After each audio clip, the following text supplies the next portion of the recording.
I rarely use the word mid. And Hold on. Before, first of all, no, we're not exactly back. This is just a quick recap. What's up, everybody? Welcome why are we to doing another. intros? They don't need to hear an intro. Yes, the fuck they do, Chris. I know we're professionals and God, all, can but I live? Can I live? no, you can't, sir. All right. Hey guys, this is the end of 3BG. We're arguing over simple stuff right here, so this is it, right here. I, I I just want to tell everybody how y'all doing. This is me. This is what happens. This is what happens. I wasn't doing that. I just look. You could let the man just open it up. Hey, yeah, what we Thank did you. do it.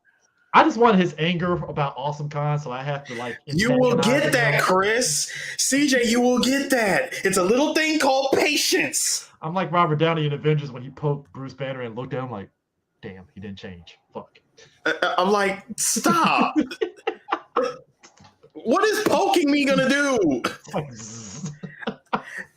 Nigga, I'm in control of the shit. When I'm ready to go, I'm going. Gotcha. And he did the whole boop, boop, boop, boop, boop, boop. You know, that skipping thing. That was fun. But anyway, sorry, I'll let you continue.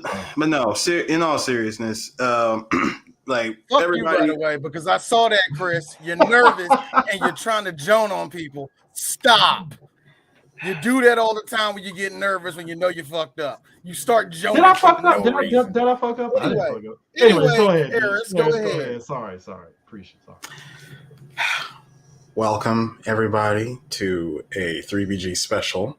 This is the con recap. How's everybody doing this evening? Hi, Leanne. How's it going? We're doing good. What's up? What's up, Leanne? Yeah. Can we just say that we started off the year? We're not counting MagFest because MagFest is MagFest. You enjoy it. But AwesomeCon decided, hey, let's start a convention in spring in the summer because why not? Instead of spring.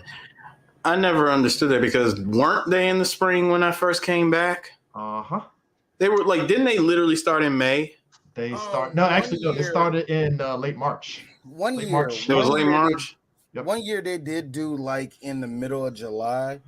I don't know what year that was. That was like second year or something like that. Second year. I could have sworn 2019 MagFest. I mean, not MagFest. AwesomeCon was in May. No, what happened? They did it was in late April, going into May. Okay, that's fine. So it's still in that spring territory, and they had spring to themselves because there's really no convention happening around that time period and stuff. Especially on the East Coast. But AwesomeCon to me, I started kind of seeing the downturn to them, and D knows this.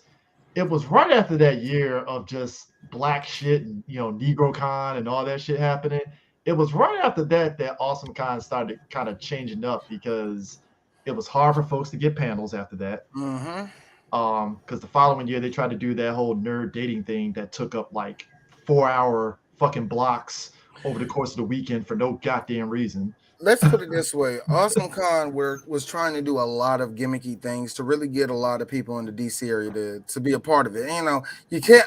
This is the thing. We're not knocking them for that. But the one thing I've noticed, I am. No, sir.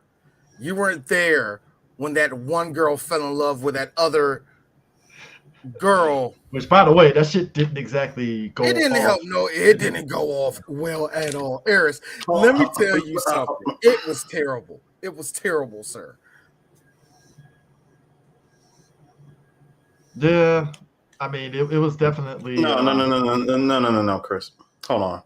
According to the nutritional facts, I didn't give a damn about any of that.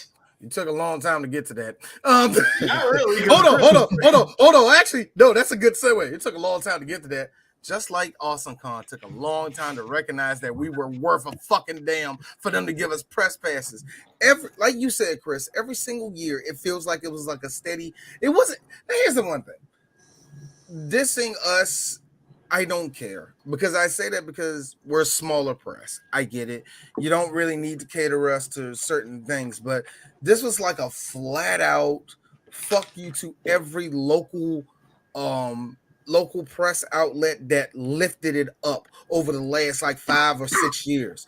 All of a sudden, it's New York Comic Con. what? Where are any of these rules at? And the one thing, we talked with Hilton about this, and we all said the same thing. Y'all love pushing the black people to the side around here. I have noticed that. Yeah. And then on top of that, you mean to tell me, you know what the big thing I noticed though? There was no game room. I expect like that shocked me. I was like, here's the thing. Now, COVID played a major part because last year we were I think BlurCon was the first major convention to actually have a full-fledged convention. People came and it went off like a hitch. Now, obviously, we'll get to BlurCon this year. They had bigger numbers than last year, but we were starting to get there. What happened this year at AwesomeCon? Last year, Sue and Senpai blew the doors off at AwesomeCon to the point to where there was a ton of people. Wait a minute. What? What's wrong? Nah, let me tell that part of the story. No, I'm pre-doing that. Go ahead. So last year, Senpai and Sue blew the doors off at AwesomeCon. Because real talk, I don't want us to go into the real situation. Yeah. Nobody needs to hear that. They blew the doors off at AwesomeCon. Yada yada yada. Everything was great. Now y'all may have seen a TikTok of this shit. Where we got in live. Go ahead, Chris. Now the vibe at AwesomeCon last year was great because again, people were coming. I won't say we were coming out of the pandemic, but people just wanted to go out. They wanted to be out. This year, the atmosphere was a bit different because number one, a lot of guests dropped out. So the only thing you had as the big thing was Shang-Chi, the Shang-Chi squad, and you had the Star Trek Discovery people, and that was pretty much it, I believe. No, it wasn't. Who else was there this year? I'm trying to remember. Who else was there? Giancarlo Esposito was there, and he had the longest line in existence. Giancarlo, who had, basically the longest line. Probably the longest line, even more so than the Shang-Chi squad, consistently all 3 days, like Friday, Saturday, and Sunday. Wasn't Kevin Sorbo there again? Hell no. Kevin Sorbo been MIA for a long ass time. No. Kevin, I don't think Kevin Sorbo can come to DC, especially after January. Look, if there was any day that Kevin Sorbo actually, stepped around that mic and actually flexed that. I'll let Sue tag. No, D, it's all good. I'm just stirring the pot because I'm remembering that time Kevin Sorbo did come to AwesomeCon, and we looked at him like you brave nigga, you brave. but I'll let Sue tag in on what happened in the commencing of AwesomeCon this year. All right, so AwesomeCon, we had both Senpai and I had high hopes for making a repeat of what we did the previous year. Senpai got there first. Sorry about that. Senpai got there first, and I was parking my car. I was prepping stuff, and I get a phone call from him, and he tells me, dude, you're not gonna believe this. You're not. I said, man, first of all, they moved the BlurCon table, and I'm like, wait, what? We're not in the same spot? Because where we were, for all the previous years was we had this nice open spot that was clearly a makeshift dance floor because the table was separate from the other tables, but it was the perfect spot because we were pretty much the party table, right? So I get there and Senpai tells me, go all the way to the left and look at that back wall. I get to the back wall, AwesomeCon, who obviously decided to take what Senpai and I did, and they set up their own DJ booth. Sir, you didn't use the right word. Gentrify. I was getting to that. Okay. Sorry. They set up their own DJ booth. This DJ booth had everything that you can think of. An actual platform, an elevated platform, signs and everything, PA speakers, the whole nine. And I looked at this shit and I said, yo, what in the con gentrification bullshit is going on here? Yeah. And this was before I even saw the DJ. DJ wasn't even there yet. I just saw the table. That was a DJ. Hold on. Oh, wait. I'm sorry, Chris. This was before I even saw AwesomeCon's DJ, if you will. It was no. First of all, we said, all right, fuck it. Let's just go back to the BlurCon booth and we're gonna do our thing. It's whatever. Let's just try to do what we can. First of all, the BlurCon booth got put in between Artist Alley and the dealer spot, so we're in this weird space. It didn't make any sense. We had like very little room to work, and it was awful. First I set up my stuff, and I attempted to play some music. Then I had to step away. I let Senpai play. Senpai starts playing, and right next to us was somebody who was running the like a medieval, like a medieval time shit. And they came over to us and they were like, yeah, I'm sorry. Could you turn down your urban music? It's actually scaring my customers. I mean, he's paraphrasing, but that's basically what it was. Oh, I'm super paraphrasing, but I'm not paraphrasing. The tone basically dictated. No, but I'm not paraphrasing this. So, is this the only music that they're gonna play? Or are they gonna play like anything with lyrics? I heard that. I was like, no. Look, Chris. No, D. Before you say anything, that is exactly what was said. No, I'm not cleaning her. No, I'm not cleaning her stuff up. I wasn't going to say that. No. Why would I say that? Because I clearly heard her say, wow, so it's just nigger music, huh? That's what I heard. That's what D heard. But look, here's this. White people not understanding that, Negroes exist in Washington, D.C. Aside, the one thing that was very, very, very, very telling with all of that to me was that it was a situation where a con had a situation that was spontaneous and they had nothing to do, no part of it. You know what I mean? So when you often have these situations happen, people just, what they do with these cons? It's like, let's do that same thing. Let's recreate the magic. Oh, and that's what they did. And they tried to gentrify that whole situation. And this monkey see, monkey do bullshit did not work. See, I don't know, man. I worked for the Europeans for a long time. No, D, fuck all that. When has AwesomeCon been able to get a handful of actual former Power Rangers dancing to said music? That's what I'm saying. I think what embarrassed when have they ever had a guest grooving to the music to the soundtrack that was coming that's from? What I'm saying. What embarrassed them that was on the news, and they saw BlurCon in the background and not them in the background. And I noticed something else, and I could be wrong. I noticed that a lot I'm sorry, I was just going to mention that I had Johnny Young Bosch, Walter Jones, even Mr. I ain't gonna call Papa him John. Even like Papa John and of course the Bay, Karen Ashley, all dancing and grooving to my soundtrack. I call her Dome Rider, but it's all good.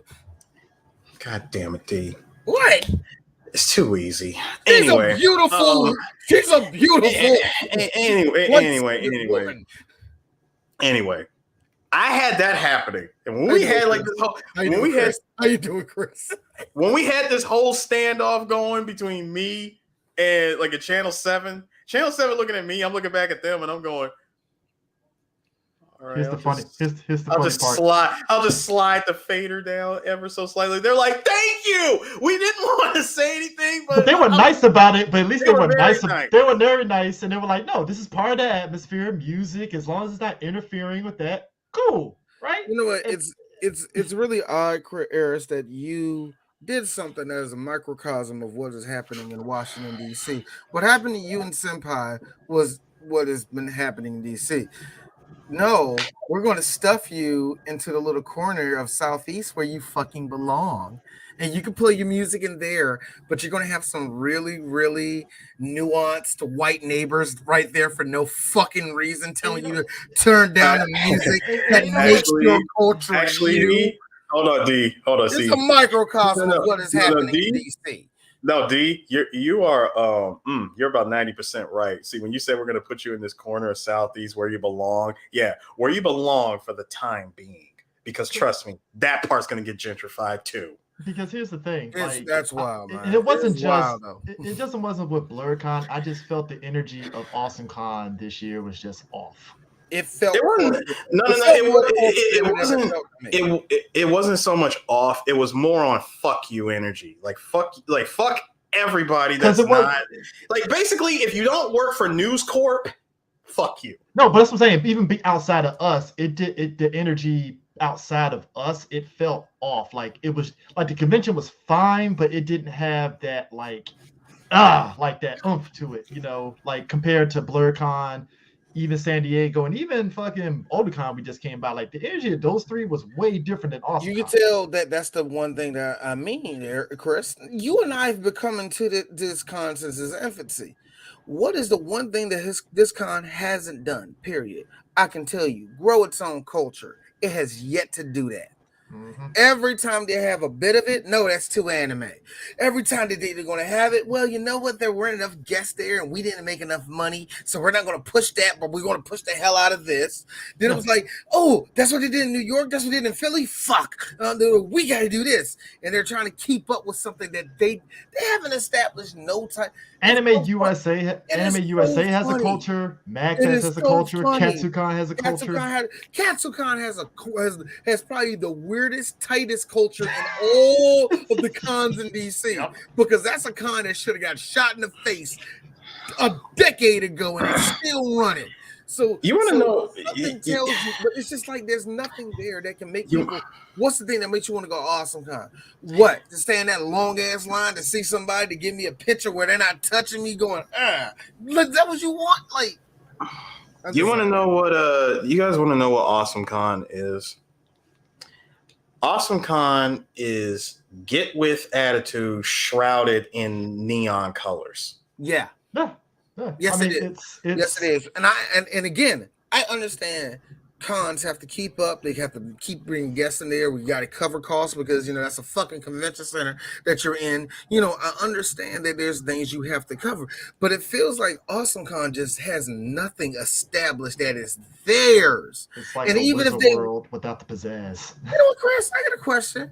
Outside of their logo, do you like I said, like, yo, there's nothing. Let me tell you something, guys. Wow. When we let me tell you something. When I had told both Senpai and Hilton this, I said, "You do realize what just happened here? AwesomeCon, basically silenced BlurCon without actually saying it." Yeah, because think about last year. The energy of AwesomeCon, when y'all were playing music, it made everybody, even after they finished dancing at the BlurCon booth, they went to other spots. And you felt the energy kind of like, okay, I'm happy. This is great. I'm enjoying myself. I can come back in. Like, it was just an energy all around. It espoused everything. And it's just there. This year, it was just like, And I mean, even our boy William said it. He was like, dude, what's the point of going to AwesomeCon this year? None. And it didn't hit me until he said that, because I was like, well, other than the Shang-Chi people, yeah, he's right. It's like, what's my boy Ray was saying the same thing. Raymond was saying the same thing. He was like, he goes to that junk every year for his little wrestling thing, but he was like, the fucking point. You know what I mean? Can I say for the record that oh God. Can I really say for the record? And this happened to all three of us, guys. When we first got turned down for press for AwesomeCon, all three of us did a collective, you saved me money from parking. Yeah, and then what happened was zero intention of going. as with anything, I always ask questions because just like New York Comic Con, and I had found out what the deal was with New York Comic Con after our first year, after 20, when I found out in 2016 what they were looking for, which obviously we've been getting to New York Comic Con afterwards because clearly they changed up their shit because I think they're a little desperate, but that's a different story altogether. I found out AwesomeCon was like, oh, because your numbers on YouTube is, I'm paraphrasing, is shit. I mean, yeah. Look here. Yeah, look, it is. Look, everybody, it is. Why? You have friends. You tell them about this. But it's on right now. Why don't you send it to someone? But funny thing, share, comment. But thing is, we get comments like this, which I love it. We found a podcast and YouTube channel. I love it. We found out more often than anything, and it happens with a lot of podcasts, isn't just us. Most people just like listening to us. And if you happen to see us, cool. That's, hey, cool. But listening to us nets us way more numbers, and the numbers are fucking ridiculous. And this isn't just inflated numbers. These are like legit big numbers. AwesomeCon saw that shit, was like, oh yeah, here's your press badges. I'm like, without even batting an eye. Yeah, I was like, okay. And so we took that as a sign of, we need to go and all the rest of that. And we regretted it. Because that was a way. I mean, it was pretty much a waste of 2 days. What? And you know, I mean, and y'all got the nerve to only, AwesomeCon. This is just D. As a person that, like I said, give me a reason and a house in a different state, D's fucking gone. But I love Washington, D.C. I love this city. How is it that I only hear about AwesomeCon on DC 101, Big 100, and Wash FM, and no other station that has a tint of this color? You do realize that a good portion of this city is this, right? You do realize a good portion of the east side of the eastern section of the DMV. You do realize there's a lot of us, and a lot of us got money, and you just go, niggas don't need to be there. That's what it feels like. Also, D, considering I got the neon going here behind me, there's one station. There is one station that doesn't even get mentioned about AwesomeCon, and that's 94.7, The Drive. Yeah. You know what? That's kind of funny. Even on The Drive, that play all that corny shit. Yeah, I listen to it. Fuck you. It's good at work. Top 40, sir. That's why. No, it's top 40 80s. It's top 40 80s. And they say 80s, 90s, and a little in early 2000s or whatever, but they are super the 80s channel. Yeah, the Stranger Things. Yo, that's how sneak. And that's not that's not a dig. Oh, that's a dig in Stranger Things to me, because it's like, yo, Stranger Things, just remove your mouth from the dick of the 80s for a second, please, just chill. I love the 80s too, but goddamn, guys, chill.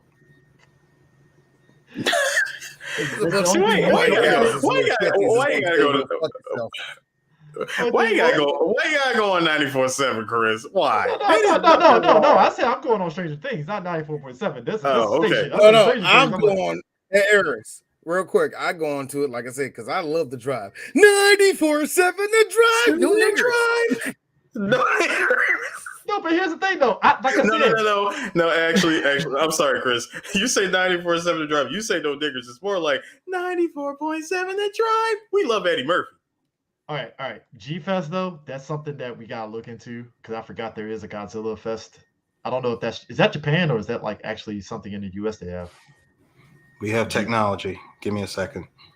Yeah. But it's like I said, D, it was like... Real quick. Just for everybody that's probably going to ask about this. Hey, wasn't there another convention that happened around y'all way that y'all probably went to? Oh, yes, it did. And we didn't go. And apparently nobody else did, and we will not talk about it. And we will not stir the pot. Oh, we know stories. In Chicago. We know stories. Oh, Chicago. Yeah. Chicago. Yeah. We know stories. We know names. We're not saying a goddamn thing. All I'm saying We're not doing it. All I gotta say is, all these gotta say is this: schedule your shit better and stop blaming people. Anyway, there you go. Wait. Hold on. No, D, I'm gonna be honest. Anybody can get it. What convention we talking about? HBCU.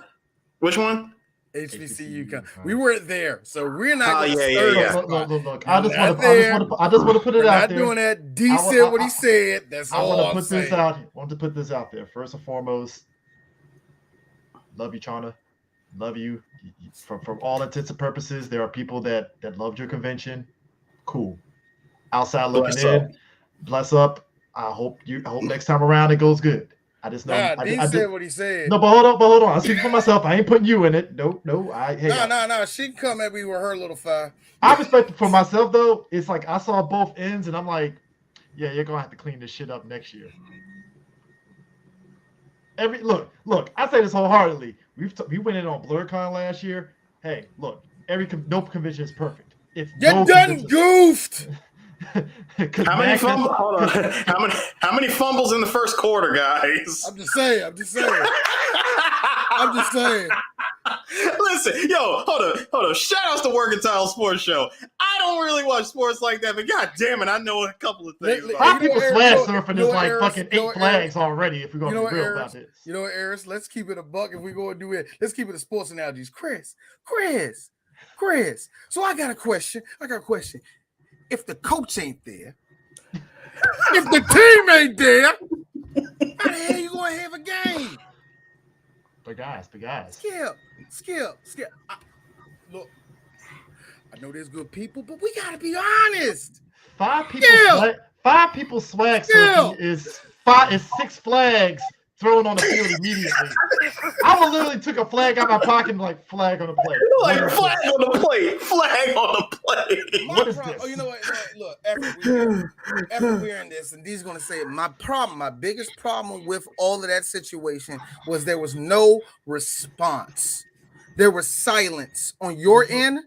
There was silence. Silence on Twitter. I only saw 3 people talking about it. There was silence for all the people that kissed your ass about this situation. So the way D feels about it is all y'all done goofed. That was just bad. And this is coming from a dude that was a part of a shitty atrocity of a freaking con. I know what goes on in this, and I'm not blaming nobody. But for the love of God, what the fuck was the goodwill at? You know what I saw? You know what I saw? I saw a meteorite hit a fucking building, and y'all just immediately started stroking your dick, going, "It was fun, wasn't it, y'all? It was real fun." The difference is that unlike quad stroke, unlike FanCon, hug strokes. You can at least the only difference is, like I say this, unlike FanCon, at least HBCU con, you'd be like, well, at least I know where the money went to. Exactly. Don't stand behind words. Don't stand behind arguments. Everybody, be truthful about the situation. That was shit. And as black people, I want us to do better. I want us to have better, and I want us to be respected. Because it's only shit is not how you get respected. That's how you get people to kiss your ass, and you get people to blow your head up, and you do not know what to do. You're just over there like, well, they said it was good. No, that's how you make shit, and that's how you become shit. Because there's only about 7 black conventions total out here, so you have to kind of put your best foot forward. You have to. I'm like, come on. If I may, have y'all noticed at any time whenever a black con fucks up in any capacity, the moment that they are hit with the slightest bit of criticism, oh, why you punching down on them? Why you gotta say this? This is why we can't have nice things. This is why black people can't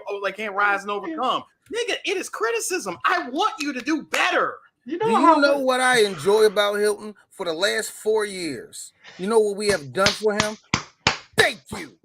And you know he go for real, nigga. And y'all want, all right. Look, Eris, he like, and y'all want tickets next year? Yes. Oh.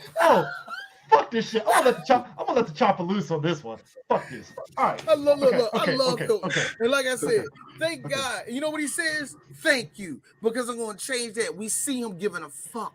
We see him trying. We see them making stuff better, making people accountable. Good segue, D. Because let me let the chopper loose here.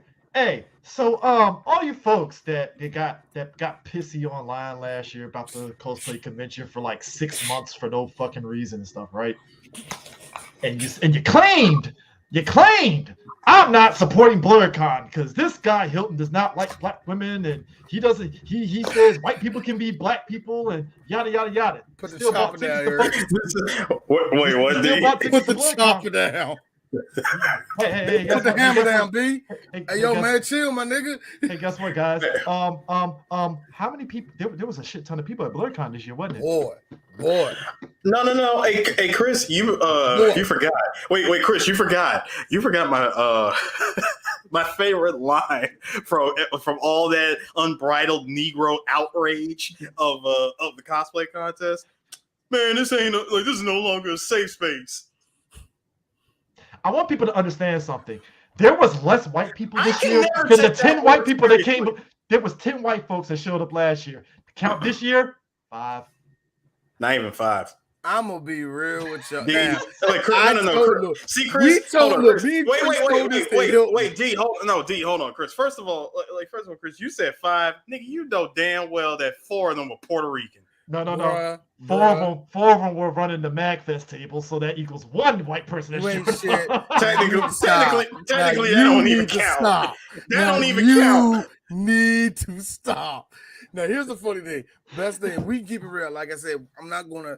We never say nothing. Oh yeah, that D, Hil- time out we for a look, second. hold on. D, time out for a second. Number 1, Hilton knows that I was talking shit about NFTs, and he was cool with it. Just had to put that out there. We're getting it. No, shut the fuck up. Actually, we're getting to that story. Anyway, but look, So we check it said, out. No, real so- quick. With what you said earlier about the white folk, this is what I want to say. I remember when we finally ran into Hilton that day. Whatever, no big deal, y'all. It wasn't like we said any secrets or nothing. So, but the one thing that had us dying. Thank you. The one thing that had us dying. No, I told Hilton, like, yo, man. So we don't see that many white people here. Hilton, well, if a rib in his mouth go,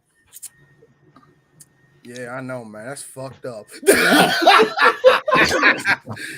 There was a level of he didn't give a shit, but at the same time, I was like, nah, that's what they wanted. That's what y'all wanted.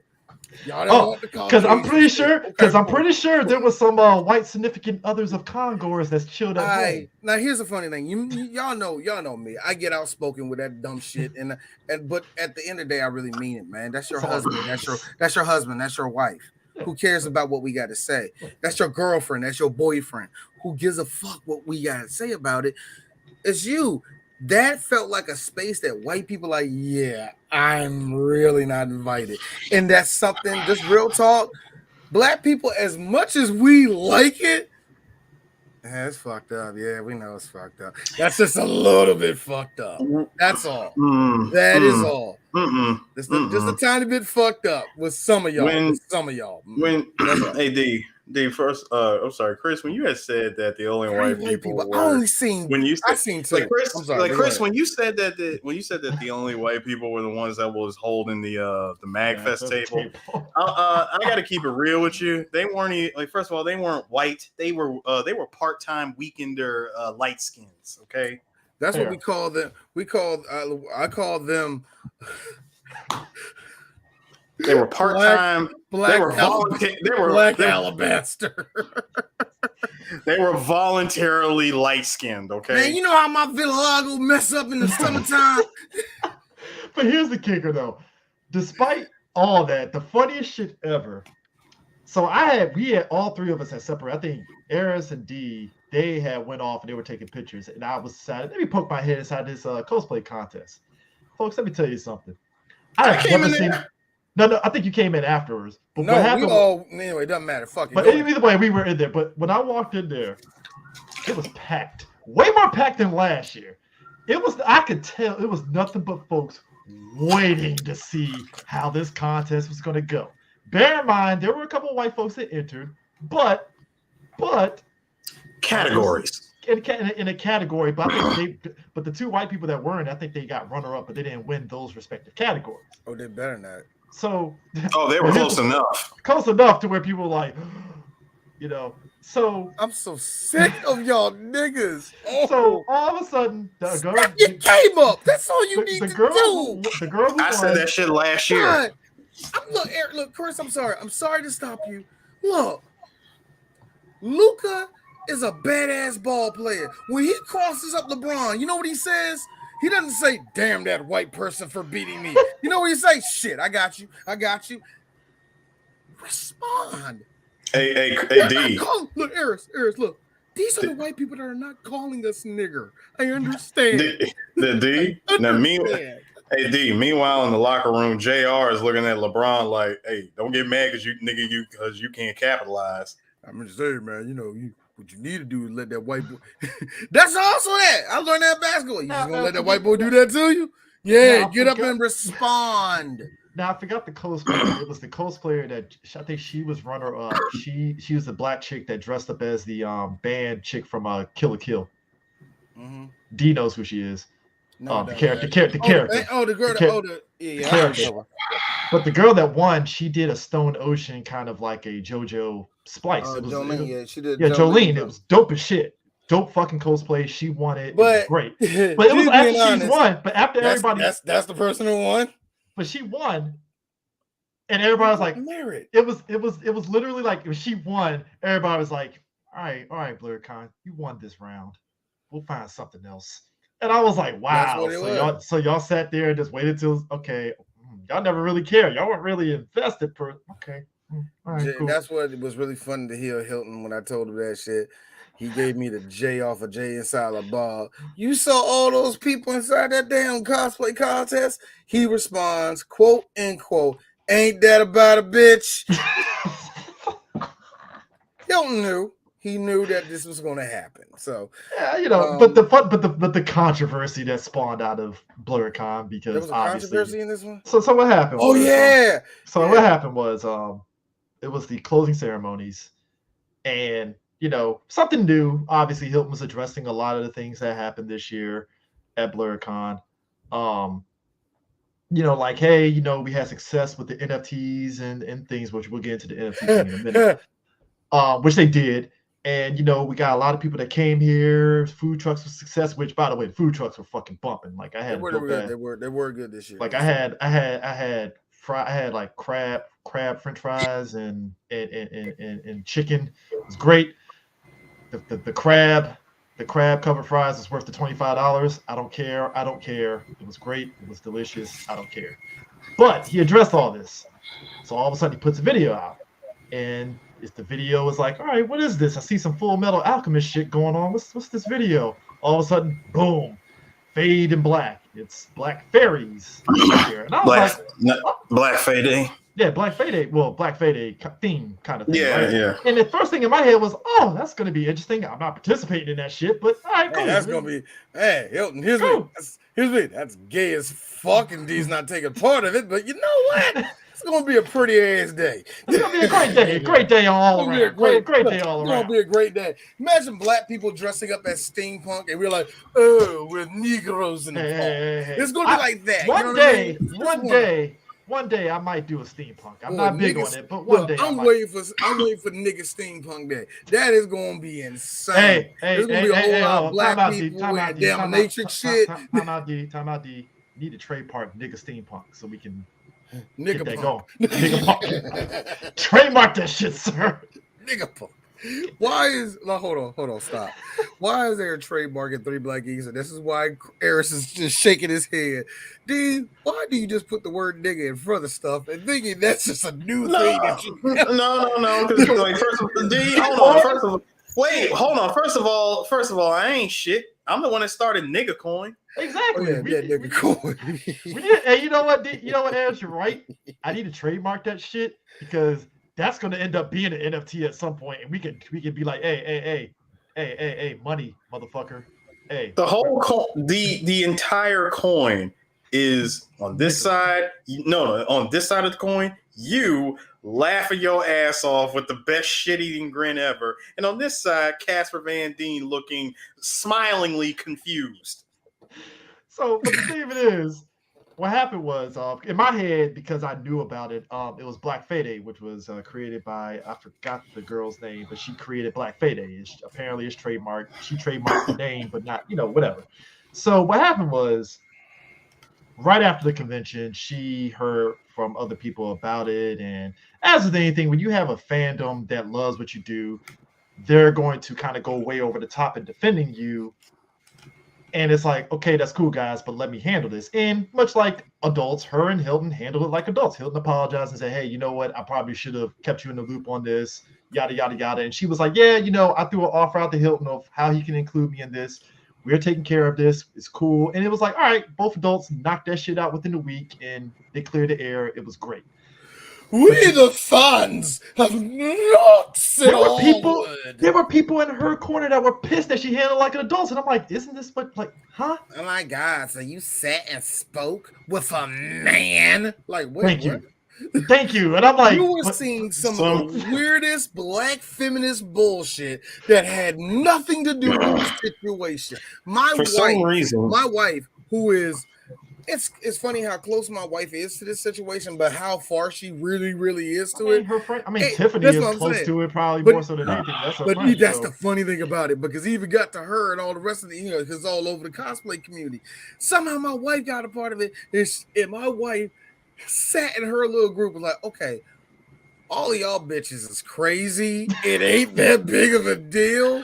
Next thing you know, you're going to be suing people for doing dumb shit. Man. For some reason, having two people be adults and talk a situation out. Yeah. Apparently, on that side, they're just seeing Hilton mansplain the whole thing. That's what it kind of feel like. Hilton literally did a video. It was like, hey, look, my bad. I probably should have kept her in the loop. I probably should have did yada, yada, yada. That was my fault. I'm sorry. Hey, See, if y'all bitches was listening, that's what he really wanted to do. Of course they ain't going to listen, because you saw, look, I was there on the live. The comment section was folks that was like, I don't buy the apology. I'm like, what the fuck is the point of you demanding an apology if you're not going to sit there and listen to it? I'm like, yeah, this is bullshit at this point. At this point, it's grass. Mansplaining. And my wife said the best of the girls that, like, who are you to this situation anyway? Like, oh my God, that's not good enough. And were you the one was he apologizing to you? No. Shut the fuck up then. And they're gonna buy a ticket to BlurCon next year. So what the fuck? They're gonna be there. They're gonna be there. All ferried up, and they're gonna be there. Now see, he's toxic anyway. I don't even know why. Meanwhile, go ahead. Tape it up. Tape it up. I don't even know why I'm trying to look good today. That's how all y'all look. Meanwhile, all it takes is a nigga with elf ears and 8-pack walking past and be like, "Oh shit." Speaking of which, let's just get to the meeting. Let's get to the meat and potatoes of the reason why we like BlurCon. Eris is on stage. Eris, let me tell you something. Eris had the time of his life DJing, and I was loving it. I swear, if I was in Japan, he was probably the same way in Japan like this. And you know what? I was happy for him. He had a bunch of look. Eris would probably blow up at a gay bar because they were fucking eating up the EDM night like a motherfucker. I ain't gonna lie, yeah. Mm-hmm. Like it was insane.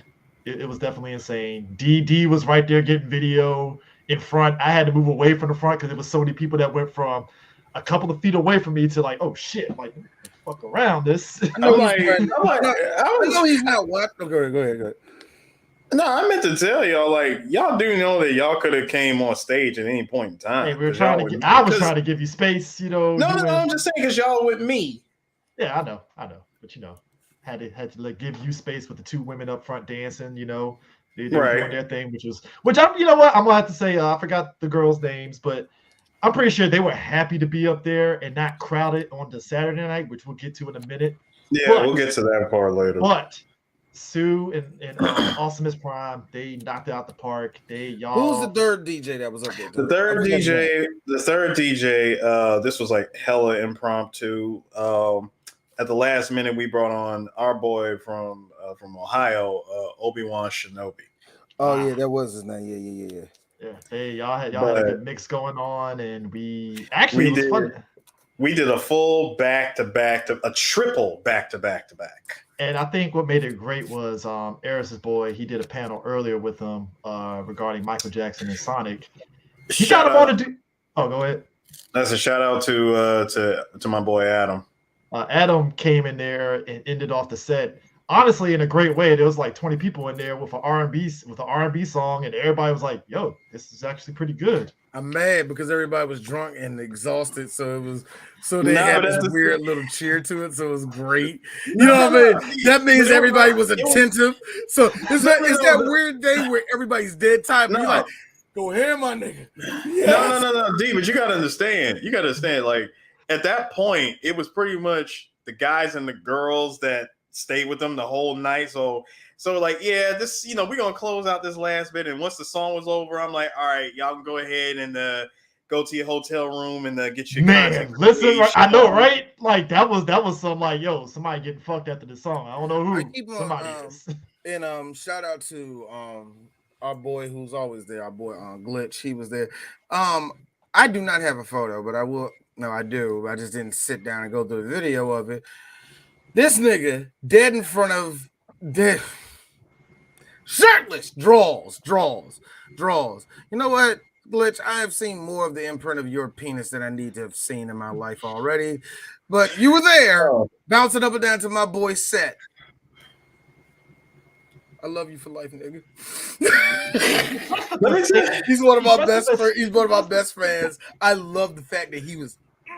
He dressed up as Stink Meaner on Friday and had everybody in tears. Last year he came as Major Pain. That was great. He was Major Pain. Didn't do Cisco? Huh? Yeah, he was Cisco. He was Cisco. Yeah, he was Cisco. He was Cisco too. But I definitely wanted to mention, like, once I got the party going, it was me and Prime doing like we were doing, like, I did my hour set, he did his hour set, but God, when I was playing, and I had because I wish I could see like the entirety of the room. D had told me that right after I did the Staying Alive remix, I brought on the Barbra Streisand joint. But the thing is, I had that build up to it, And I think the moment everybody heard that, like right there, because it's twofold. Number one, people, I never heard this song, but it should go. And then the second one was this part.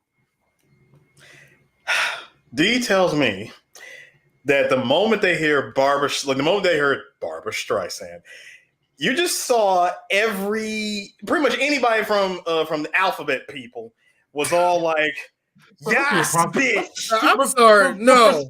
Alphabet. With respect. No. Alphabet people, fuck them. Gay black men. Yes. The black LGBTQ community came in that fucking room in droves. They just took over. It was like a giant swath of them. It's like for a minute, they said, fuck the trap music playing out in the atrium. Let's get our asses in here. They're not playing Beyonce. They have no purpose to be out here, guys. No, they said fuck. They was like, fuck the trap, fuck the fucking Vocaloid shit in the atrium. Like, this nigga in here playing Barbra Streisand. He playing that duck sauce. That room was just like, it's like, whoa. Oh shit! And then I played freaking "Lady Hear Me Tonight." Oh God, everybody was rocking back and forth and shit. I was like, yo, this is sick. This is too sick. Now, here's the thing. Saturday, on the other hand. No, hold on. Wait, hold on, Chris. I want to enjoy this. All right. I'm just saying. Fuck up, Jesus. No, we got like no. Where's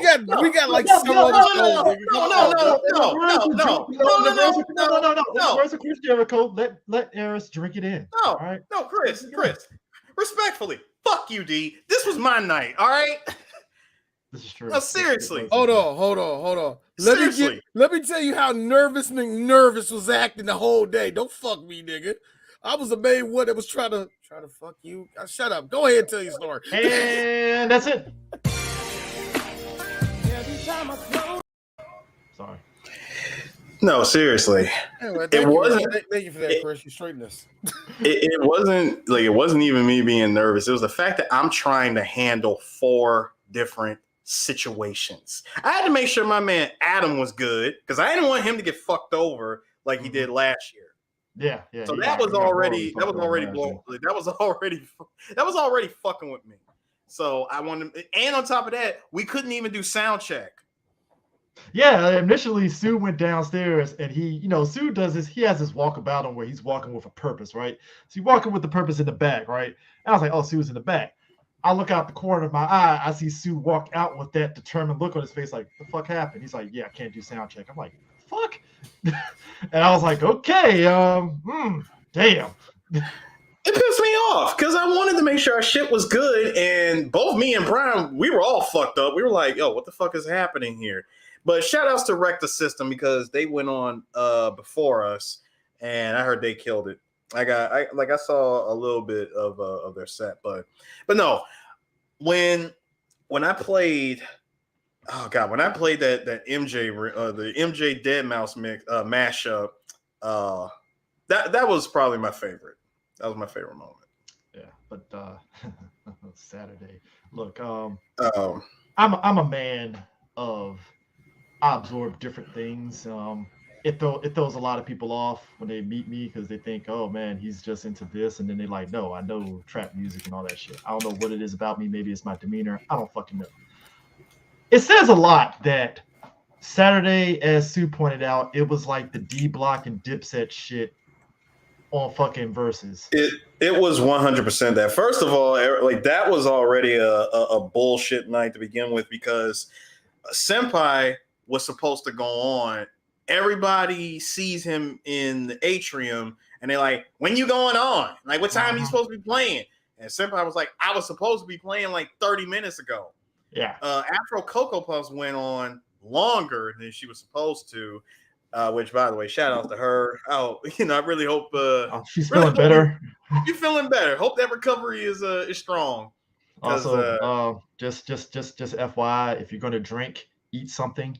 Drink water. No, not just eat. No, not only that. Here, it's actually more than that, Chris. You see, stop hanging around motherfuckers that are heavy drinkers. Okay, stop doing that. Especially when your ass is really no more. No, especially when your ass is 95 pounds soaking wet. Yeah, nice on the 95. She about no. This is what you do. You stop doing all that whole shit before the fucking. Like the ambulance came to the place twice because of dehydration. Yep. And Hilton and a lot of folks said, "Hey guys, like it's hot outside, stay hydrated." This is what I love about BlurredCon, and I would even say other conventions. They provide water stations. Water stations right there. Drink some water, people. I get it. You don't want to fucking lose your high, but you can drink water and still drink alcohol and balance it both and still. Not get your buzz ain't gonna get killed, but with that aside, Senpai was supposed to play. He finally starts playing. It's him and DJ Scrape, and things started out okay. It was your typical set. There was twice as many. Fuck it, I'm gonna call them that. There was twice as many strippers on stage. Than there was pre. And how, sir? And how? And how? It turned into fucking Freaknik 96 on that stage. God damn. Not just Freaknik 96. First of all, my man, shout outs to him because we follow each other on Instagram. But shout outs to my man who ran up on the Faye cosplayer who was twerking. She twerked her ass off. The moment she got in the middle of the stage and started doing her thing, this nigga comes running in, puts the main camera on her, and I'm like, yo, my man got the crevices of the ass cheeks on the Summer Jam screen. I mean, just the shit was a movie. The shit was a movie. We trying to be freaky and yada. And I'm thinking to myself, remember we was talking about like Star Trek like an hour ago? Leanne, this was Saturday. My set was Friday. Yeah, it's Senpai shit went down a Saturday night, and what really made it like extra crazy was the amount of people that were backstage. This was on some makeshift green room bullshit where people are hanging out on the backside of backstage And I'm like, what is really the point of y'all being here? Do y'all have anything to do with what's going on? You know, are any of y'all going to go on stage? No, you clearly don't, because you don't have the gold wristband. You just here because you want to be close to this nigga senpai. Well, now, let me ask you, hold on. Let me ask you a question. What's that nigga's first name? Don't worry, I'll wait. No, and I'm saying this because I felt the same way that he felt. When shit was going down, the very moment that he started playing, he started doing his soca shit.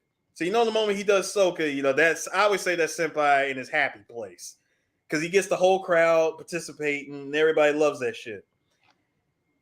Midway through that song, we get the hardest U-turn transition ever. Scrape goes and drops Nut If You Buck. Chris, you were there. That was a hard-ass transition. I mean, I did kind of run in there when Nut If You Buck came on, I ain't gonna lie. So, and the moment that happened, it was nigga time. I mean, yeah. And the thing full on nigga moment was all that happened. You got motherfuckers jumping up on stage. You know, half the time the girls couldn't even twerk as much as they should have been, because you had random niggas jumping on stage, beating their feet, trying to fucking break dance and spin on their freaking head and do all sorts of crazy, goofy shit. And it was a literal clout chase. Look, in the words of Tyrese, there was a lot of vaginal activity going on the stage. And the dudes were kind of fucking. Stop. Because and here's the thing, it went from some fine ass women on the stage that clearly are strippers, respect, and then the dudes just started overtaking it. I'm like, out of here. It's too much. Nigga, it turned into a full on sausage fest. You know, respect to the girls for trying to keep get the balance at something. You know, that's what I'm saying. They try to keep the female balance on the stage at least. But dudes are like, nah, man, we gotta fucking be a DMX video now. Nigga, but a lot of them got pushed to the back. Like, some of them ended up going off the stage, ended up hanging out backstage. I was like, damn, your twerk time done already? Because like, you ain't going back up, because they were getting pushed off, and it was literal D Block versus Dipset on stage. Sonos was about to they were about to shut the whole thing down. Yeah, and the thing of it is, shout out to your boy. He had to throw a nigga off the stage because he crossed. Oh yeah, shout out to my boy Mauricio. Mauricio. Yo, my nigga Mauricio grabbed somebody that was on stage after he ignored his several warnings. It was on some cartoon shit. You know, like, you ever watch a Tom and Jerry cartoon and you just see like the giant hand come out from like the left side of the screen, yoke up Tom and just yeet his ass up, like, off stage? That's what it looked like. That shit was fucking hilarious. And he told the dude 3 times, "Hey, dog." He told him 3 times. And my man obviously chose violence that evening.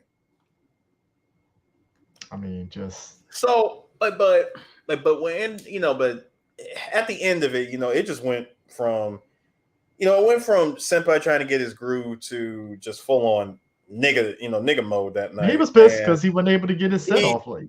Yeah, he was extremely pissed, because even I had to tell him, I said, dude, you know the worst thing about your set? You didn't play none of your anime shit. And he was pissed. I was like, no Yu Yu Hakusho. No, the one time that anybody gives a shit about Neon Genesis, you didn't play that either. Yeah, I mean, and the thing of it is, like, that. Yeah, it got ridiculous. And the funny thing is, like, outside of that, when I stepped outside on Saturday, the atrium was actually more bumping than inside at that point. It was, and that's something I had noticed. And that was something I had noticed about Senpai's set is, and you saw this too, Chris. Did you notice that the ballroom for a Senpai set got noticeably thinned out? Oh, it thinned out because everybody went outside, and outside turned into, and D knows this, 2 a.m. on WPGC when they playing go-go music. It was great. I loved it, man. Everybody was just out there. They were playing go-go music. It was dope. And I think that was the sign. I was like, oh man, they really did like just take over his set. I see why he was pissed the next day. Like, he was teed off, which is ironic because the following week when he went to freaking DreamCon, his set went off a hitch and it was like fucking huge. Yeah, but it was just it was a bad night. That Saturday was a real bad night for Senpai, and But I felt bad for him. yeah, but the thing about BlurCon this year was the the thing with the NFTs. We're gonna talk about that moment where I called that shit. Yeah, Sue called it. There was like 3 people that showed up to the NFT. After NFT our panel. After our panel, there's 3 of them. We got a good laugh out of it and such. And do you know they had a second panel? I did not know that. I heard about a second. They had it on Sunday morning, and Did they not know that. advertised the living shit out of it.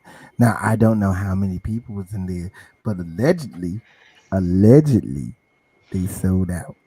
Now, if you believe that, that's now it's a possibility. If you believe that, Chris, that's up to you, not me. There's a possibility that it's sold out.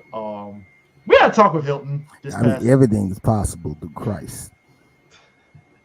First off, through God, all things are possible. Through Christ, through all things by friend.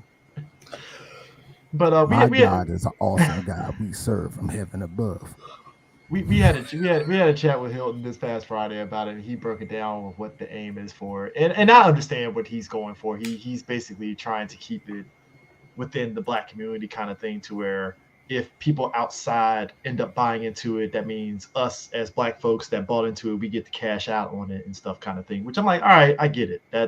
I totally understand. I think the big issue was how it was worded and how it was advertised is where they fucked up. Hey Chris, remember like you said, we had that conversation with Hilton, right? Remember I summed it up. Remember that restaurant we was at? So how would you like to own this image of Yardbird? Yeah. And it's like how it was advertised is what made me very skeptical, because it's like it was very word jargony and stuff. But like I said, to me, even after he explained everything, it's cool. I get it. It's just hopefully something positive comes out of it in a way, and we'll see what happens. So DreamCon happened. We didn't go to DreamCon, but obviously, why are you saying it like that? Oh man. Look, I know people were talking because we do this as Black folks, that we always pit other Black people against each other and stuff. And last year, after that cosplay thing, everybody was like, "Oh, DreamCon is better because you see how they did this." And I'm like, DreamCon is like any convention, guys. They're gonna fuck up. They're gonna fuck up. And what happened this year? The fumble is real. The fumble is real. They fucked up on the VIP because number one, they overbooked on the VIP. Number two, people couldn't even get alcohol bottles in their VIP section. What did Hilton what did Hilton say people were getting in the VIP? I think they said they were getting food or something like that, instead of alcohol. They barely got food. I heard that it was a bunch of people just standing there, hungry, tired, and by the time they got to their favorite celebrity was tired of all of them. That's all the tweets I read. It was like the niggas that got in, and then there was the niggas that got out, and the people that got and there was people that paid for VIP got dressed up and were waiting outside, and they were like, "This is bullshit. I got dressed up and I didn't even get into VIP," and it's like, let me tell you something. Black nerd Twitter was not having it. But it felt very silent compared to the BlurCon stuff. That's what kind of made me feel some way. I'm like, okay, all right, whatever. But onwards to San Diego. Hellspawn Cosplay was part of 3BG for the weekend there, and I think the only negative on San Diego, honestly, I think Sue pointed it out, the cosplay. Dude, okay, let me tell you something. Cosplay out there was the cosplay out there was so dry. You had maybe 3 of them. I know there was a chick that dressed up as Pyramid Head. She looked dope. King Vader dressed up as Red X. He was dope. There was a couple of bright spots, but just everything just felt very. It was dry. It was RC Cola of cosplay. It just. Hey, Doctor Strange, yeah. I mean, you had the same typical stuff. Everybody was marveling it up. You know, the ones that did decide to cosplay Marvel characters. But I'm gonna keep it a stack. You notice that a lot of the cosplay contests, I mean not contests, sorry, a lot of the cosplays for people at these cons, especially at San Diego, a lot of them were like they'll wear like some onesie shit, or they'll wear like the unitard version of the costume, you know, and they'll throw on some foam padding to make it look like armor and shit, the PVC or whatever, and yeah, it's just you're not worth my camera. You're not even worth a freaking mobile pic. I mean, 2019, you and Nigel took a lot of cosplay pictures. For the last let me tell you something. There isn't enough, like there's not enough photos from this year to even get to 1/3 of the photos that I've taken at San Diego Comic-Con for the last 4 years. Yeah, I mean and then, you know, and granted, I would say the theme of this year, much like BlurCon, and it was at San Diego, and even Otakon, which we'll talk about too. It was the whole welcome back. You know, we're back. You know, everybody came there because San Diego. Let me tell you something. That shit was packed, and being pressed from the ground floor. Hellspawn, he actually got his RSVP to 2 parties. The Burton party, which was okay. Burton party was actually interesting. It was interesting. And let me not say okay. It was interesting. You're right. It was interesting. It was an interesting take on the party. If it wasn't for the fact that they booked the same DJ Elliott, they booked him the same time. I'm sorry, like the very next Thor party 2 nights ago. From the Thor party on preview night, they booked him for the Burton Bash. So we get in there. And you already know the playlist. Yeah, exactly, dude. It's the entire set list from the previous. You didn't change up, which you would think if in a situation like that you would change up your playlist if you're going to be doing I'm assuming you as a DJ, since you're a DJ, if you're doing another party at the same venue, wouldn't you change up your playlist? It depends. It really depends on how you got your playlist structured. See, the way I had my playlist structured, I can go random. Okay. Like I could go random, but like certain songs have to, like they have to go together. Like certain ones are like paired together for a reason. Like what he was doing, I noticed he might have switched a song or two, but it was like damn near the identical same set. Yeah, and I think it was interesting too for me was that the costumes there felt way better than what the San Diego convention as a whole was. 100%. And maybe it is because it was the Burton theme, so you saw a variety of Burton-esque people there in different costumes and stuff, whether it was Beetlejuice or whether it was Willy Wonka, Edward Scissorhands, Alice in Wonderland. It was varied. So it was great. The Thor one started off very strong, right? Oh yeah. And then the last hour, it just nosedived.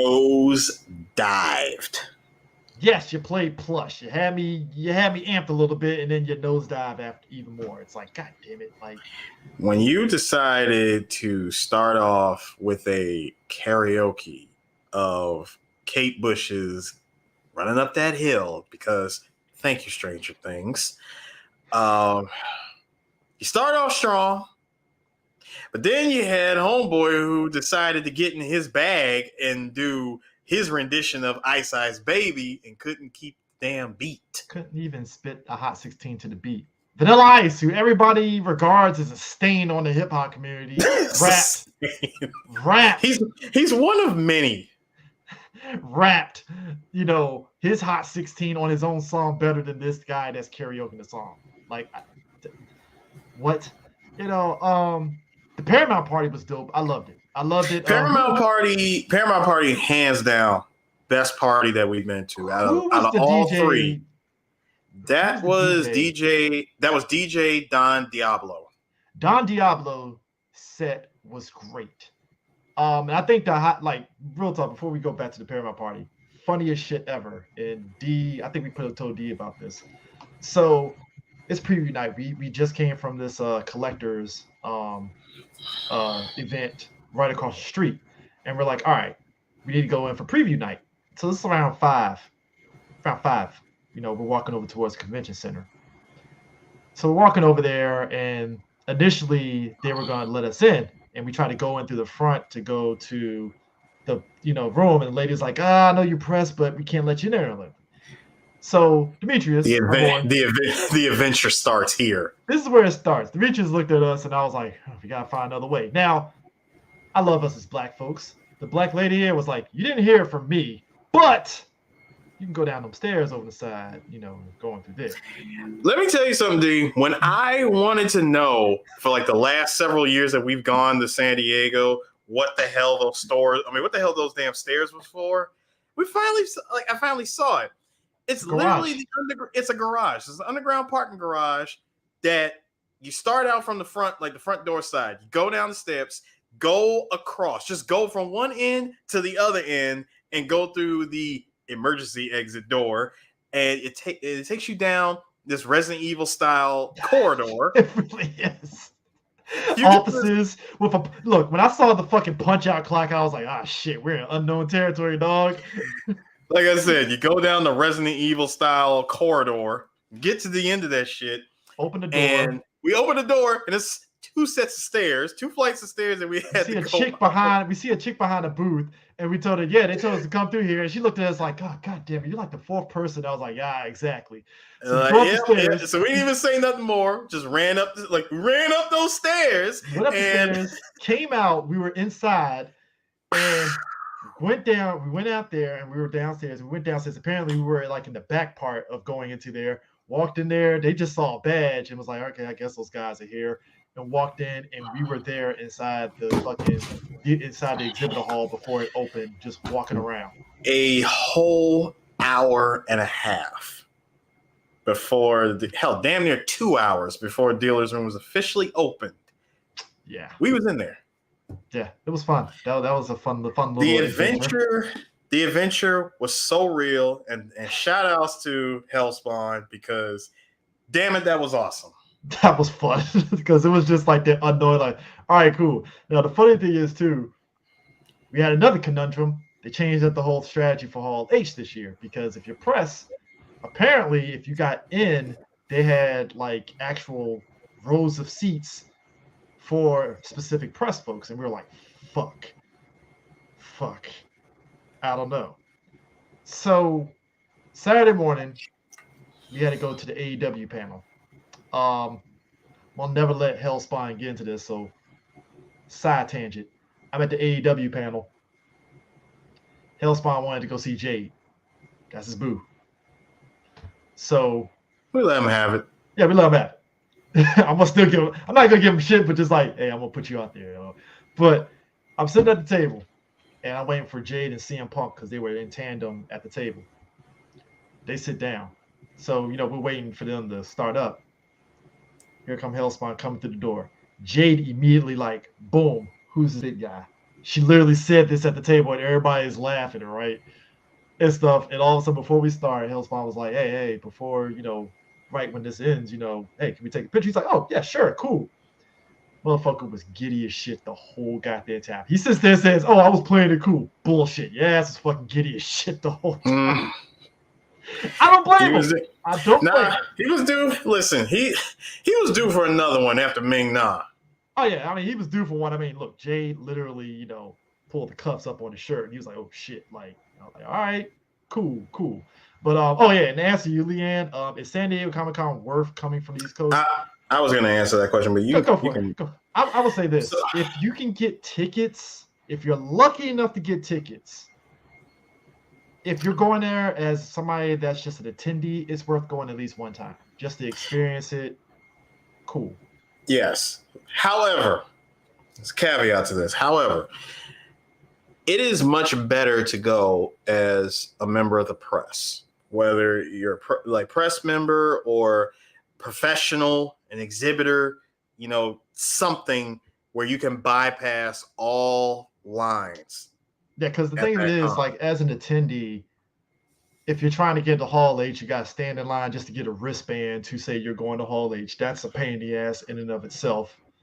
And like and you just said, just getting tickets. I think that's the big issue because getting tickets is like the hotel lottery. If you get in, cool. Hope to God you get preview night. Hope to God you get Thursday, Friday, Saturday, and Sunday because some people flew out there and they only had tickets for Thursday and Sunday, which meant Friday and Saturday they were ass out. I was saying, pray to God you can get a hotel room. Yeah, pray to God you go. So there's so much moving parts with San Diego Comic-Con, and it's just you literally have to have the luck of the Iris. So I would say try it to see if you can get tickets for it, and if you somehow can luck into some tickets for all 4 days, cool. It's definitely worth at least going one time. If you know, for the love of God, also, there's only 3 hotels honestly worth staying in. Either stay at the Marriott, stay at the Hilton, 4. Stay at the Hyatt, or get the Omni across the street. If you can get the Wyndham, it's all right. It is what it is and stuff. But like, if you can, I would recommend Hampton Inn. I was gonna say I personally recommend the Hampton over Wyndham. Yeah, I mean the Wyndham is fine because it's close proximity, but definitely Hampton Inn, Hilton, anything in the gas lamp, definitely. It's a half a block. It's a half a block away. No, look. Hampton Inn and Wyndham is way better than going to Mission Valley. Let's be real. Oh no, see, we ain't never gonna do that. Oh, we have never done that. In fact, the farthest we were was the fucking airport. Sheridan by the airport. Which, funny enough, if you take an Uber, you're like literally 2 minutes away from the In-N-Out. That's how fucking close you were to the In-N-Out at the Sheraton by the airport. So, but anyways, so Hall H, funny as shit. I got up early and I walked ahead of the guys, right? Walk past there, I see Sam and Najee and them from JBS. They're there in the line. So as with anything, I'm just talking to them in line, and I kind of annoyingly cut in line because I was like, "Hey, what's going on here?"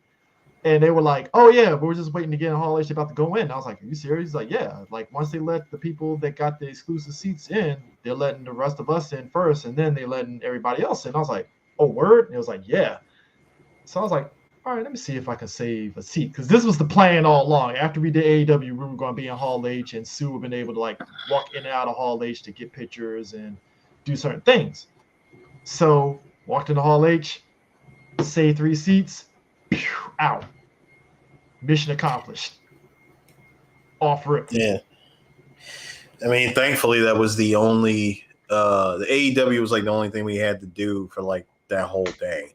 Yeah, which is the first because usually like Saturdays we'd be like booked to like the early afternoon, and then we can maybe get in the Hall H. I don't know. I'm trying to think. When was the last time we were ever like super busy on a Saturday? Well, 2019, I think we were busy until an hour before the Marvel panel. Because remember, it was me, you, and Lucas standing on the wall, which I was pissed off about that year. Mm-hmm. But yeah, Hall H was great. I know Sue didn't care for the Game of Thrones thing and the Star Trek and all that stuff. Bro, you saw he was just like, yo, he was also wrap it up, B. Wrap it up. Not even wrap it up. I wasn't even gonna wrap it up. You saw me when I walked in. I walked in just to get enough time to sit down, collect my thoughts, get comfortable for a hot second, and I'm looking at the exit door, I'm looking at the panel, looking back at the exit, looking back at the panel. I just light tapped you on the shoulder and said, "Yeah, dog, fuck this shit. I'm out." I was like, I'll see you later. So Sue got back for the Marvel panel, and I will say this: the Marvel Studios panel was like ridiculous. I think when we do Comic Book Corner, we'll definitely kind of tap into it. But I think the biggest highlight was definitely the Wakanda Forever thing, because I think a lot of us, when it got to the end of the panel studios, I was like, fuck, I guess we're not getting Black Panther, yada, yada, yada. All of a sudden, I think Feige said, yada, yada, yada, nothing stays forever or whatever. All of a sudden, cue to dark, boom, we hear African dude talking. I'm like, what? No, it was the drums. It was the drums. We heard the theme song. Yeah, the theme song for Wakanda Forever. And I was like, oh shit. We got Hall H turned into Wakanda for a minute. I mean, and there was a lot of emotions out there. You know, there were some people that were emotionally crying, and people that were like, oh my God. Like, because I think, you know, just get past the bullshit for a second. I think people don't understand like how impactful Black Panther was. I know some people make fun of it, like it can't be that impactful, but I'm like, movies have a way of making people feel just warm and fuzzies, as we say, you know, feeling. So like Chadwick died. I think he died right at the beginning of the pandemic, didn't he? It was in 2020. Yeah. Yeah. It So was like literally, I think about a month or two in, like he died like right after Kobe. Yeah, so it was just like he died. We didn't know what the fuck was going to happen with Black Panther, the sequel. You know, COVID delayed it already. It got delayed initially because Chadwick died, but then COVID delayed it. So we were just kind of like, what the fuck is going on with the sequel? We heard all these rumors about Letitia Wright and yada yada yada.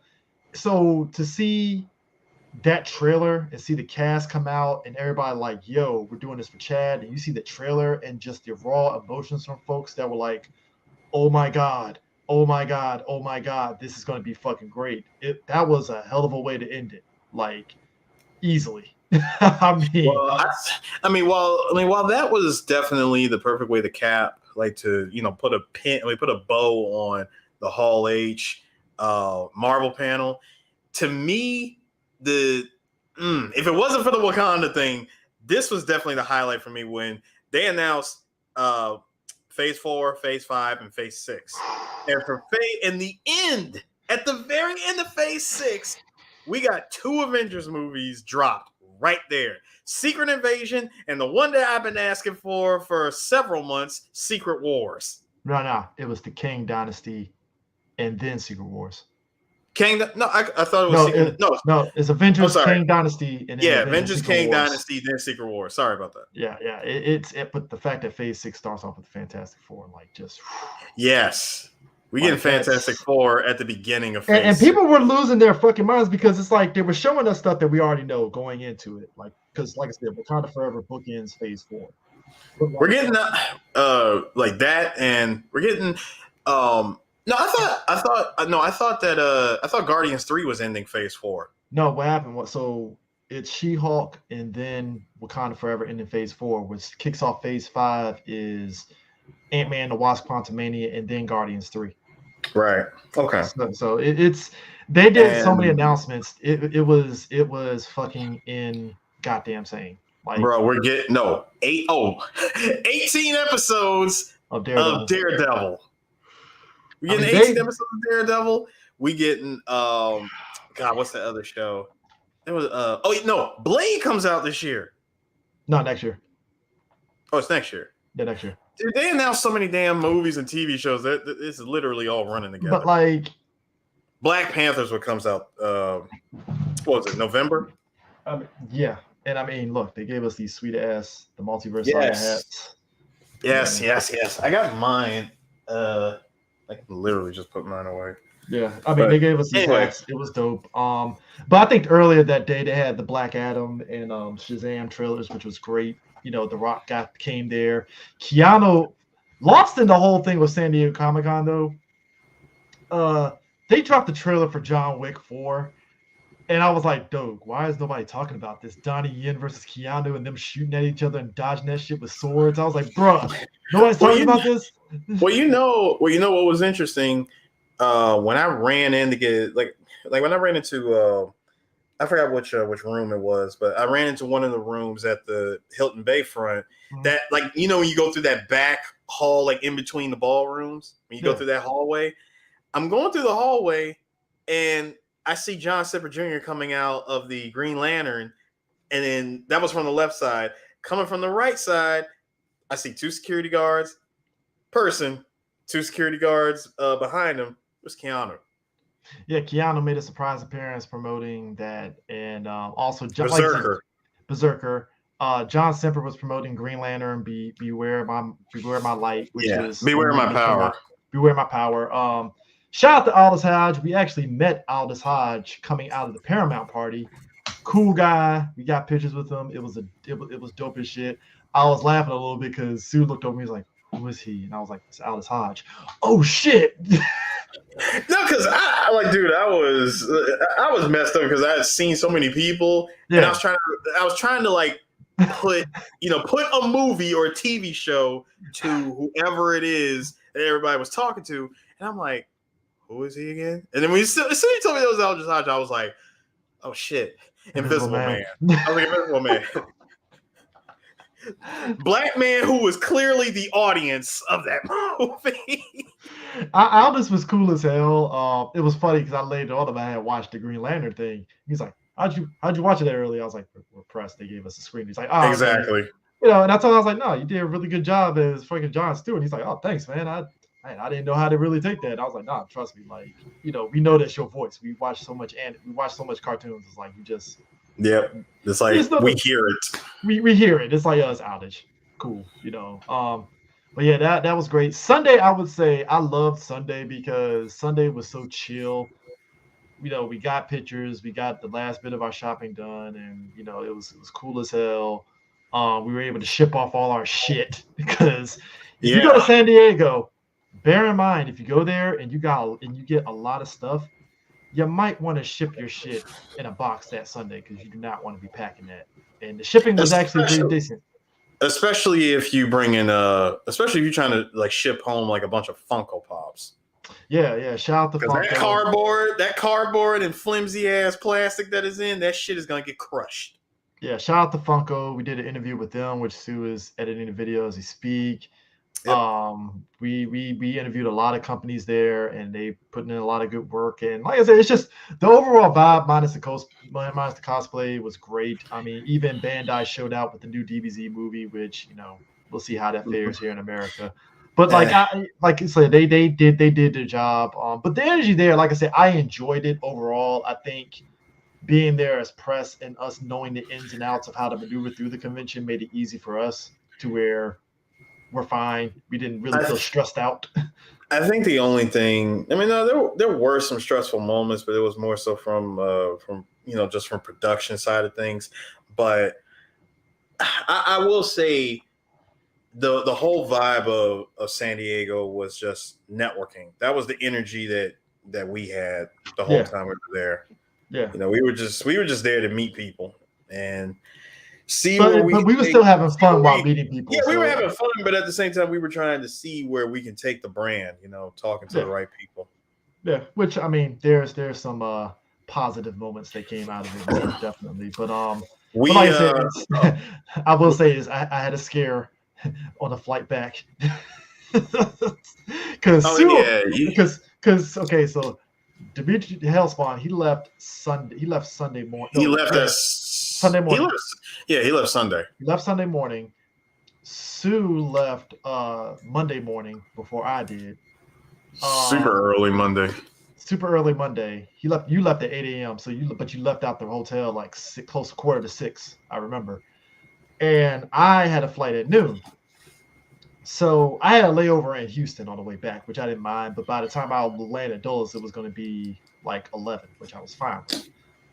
What happened was, as soon as I landed in Houston, hey, so your flight got delayed and it's not going to be in Houston till 11, which means you're not going to get back until Tuesday at 3:30 in the morning. And I'm like, are you fucking for real? Like, no, I'm not waiting till 11.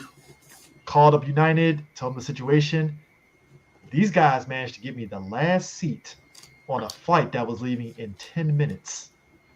Damn, you lucked up. I had to rush to the gate because my plan when I got to Houston was I was going to actually go to a restaurant and eat dinner.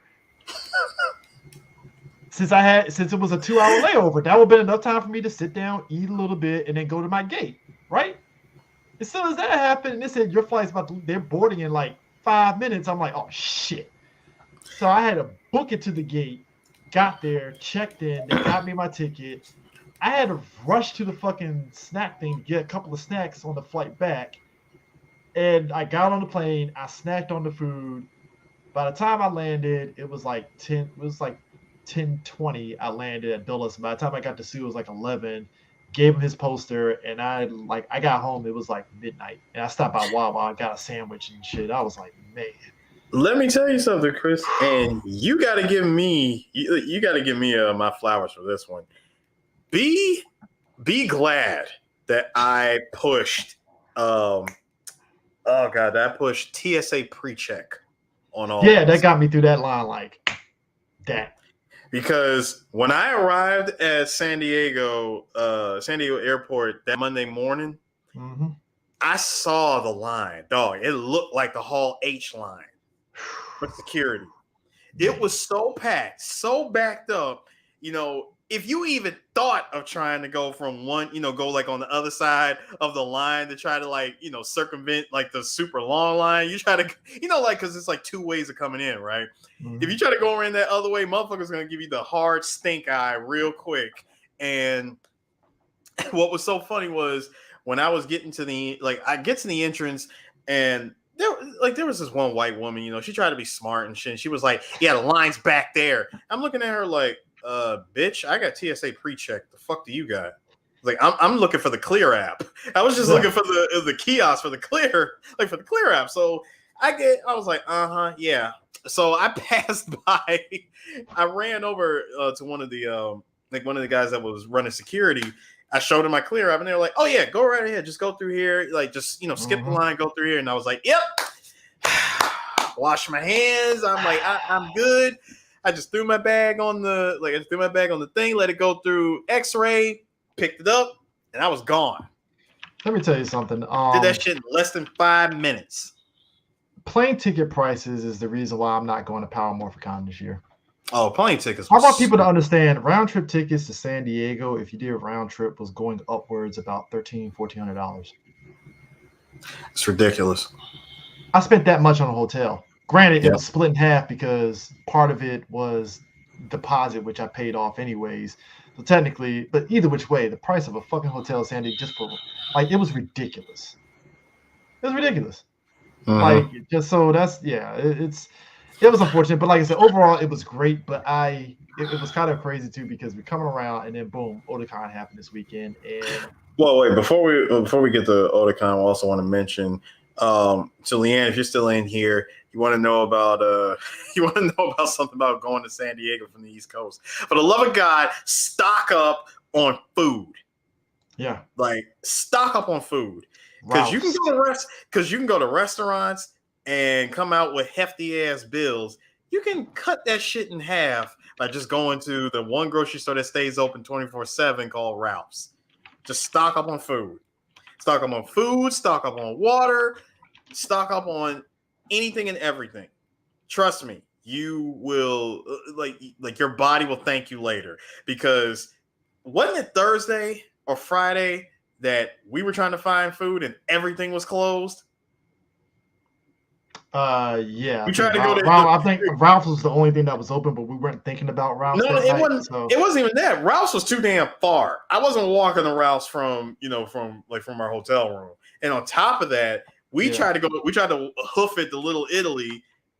All Little Italy was shut down on Thursday, and we forgot because it's Thursday. It was like, fuck, because if it was Friday, we would have been fine. Yep. So Little Italy is a great place to go to because they have some good food places in there. Not only that, go to shout out to freaking Landini's. Landini's, you can get 2 slices of pizza and a drink for $10, for $9. Look, that's fine if you want to pay money. Little Italy's good too, inside there. But yeah, you're right. If you're trying to save money, that's what I'm talking about. It's like all that is inside Little Italy. Hell, the little food court that's inside Italy. You and I got them wings. Oh my god, good. Them Zen wings was kicking. Yeah. So but yeah. I did want to share. Number one, the picture. I mean, that poster that you brought for me. Hang on.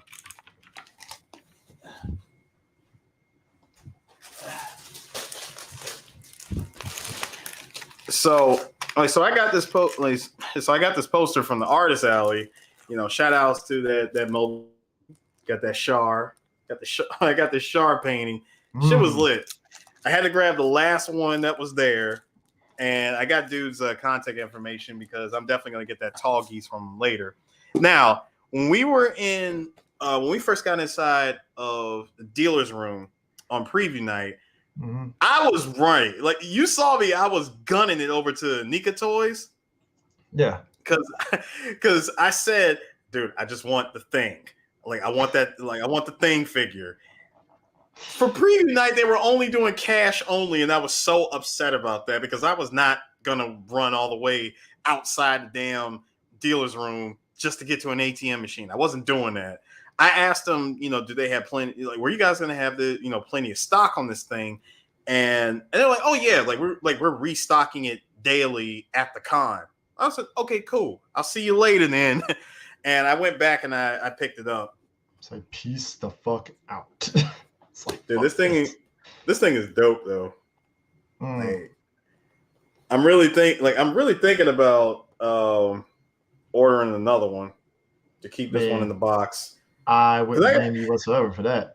Because I would not be surprised if this thing, no pun intended, I wouldn't be surprised if this thing. God damn it. That was too easy, but no. I would not be surprised if this thing actually does go up in value because, I mean, come on. It's the movie poster as a figure and it lights up. I mean, yeah. I definitely need to keep this. Like, this has to stay in the box. I'm gonna order another one before they sell out. Because once these things are sold out, I know they're never gonna put these out again. Yeah, I mean it's. But yeah, but then that's how we rolled back around to meeting back up with D, and we went to Otakon. Yeah, and D is like, yeah. But like I said, it's Otakon was a good weekend. I ain't gonna lie, like it was actually fun. Like I think you know what it is. I had a very jaded attitude about Otacon, especially when we started doing press for them because like in my mind I was kind of like you, where Otacon was kind of whatever. But for some reason, when they got to DC, like the vibe at Otacon changed for the better because the game room got better because they actually got arcades in there. Yeah, it was better. Actual like free play arcade games there, Jubeat, Initial D, 2DX. No, wait, hold on, Chris. It's the same games that was there last year. No. I'm talking when they hit DC proper, when they first got to DC. They had it. They didn't have it in Baltimore. No. I'm not talking about Baltimore. I'm talking about for the last few years. I know. I'm just talking about the vibe when it went from Baltimore to. Oh, from Baltimore. Yeah, man. Listen, when was Baltimore? Wait, when was their last year in Baltimore? When it 2013 or some shit? 2013 was when they had 30 something. Because that was the last time they had like 34,000, and they broke the record this year at 40 something thousand, in counting to this day. Mm-hmm. Yeah, it might have been 2013. It might have been. Okay. Yeah, it might have been. But like, anyways, but like ever since they've come to DC, like the vibe of like Otacon has been like different in a positive way. Like the dealer's room got better. The Artist Alley got a lot more people. Maybe because there's more room. That could be it too. Yeah. And just the game room and just the cosplay has been like great. Oh, it was the Super Bowl of cosplay because there were so many people in costumes this year, and I said, thank you. I needed a palate cleanser from San Diego, which by the way, hey, speaking of palate cleansing, hey Chris, you and Hellspawn ain't shit from when we were walking from Gasland from those parties, and we kept seeing all those chicks. Bruh, like there's something to be said about like look, and we're old, clearly. We're old because like dog, like it's like how old are these chicks again? Like yeah. No, like, is this like? Are you sure this is 21 and over? Because like these chicks are like they're barely 18. I mean, just like what are we doing here? Like, damn.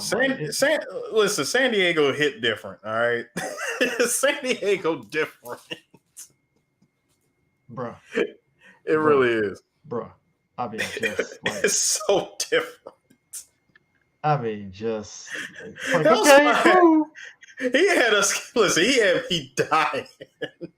I mean, it literally was on some like, all right, cool, that's cool, but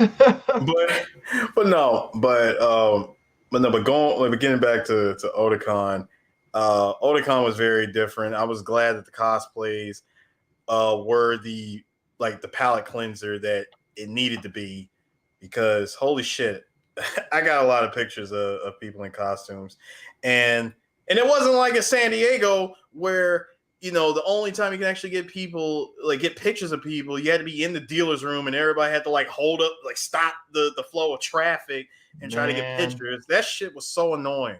Whew. Yeah, Hey, Chris, were you commenting on the age again?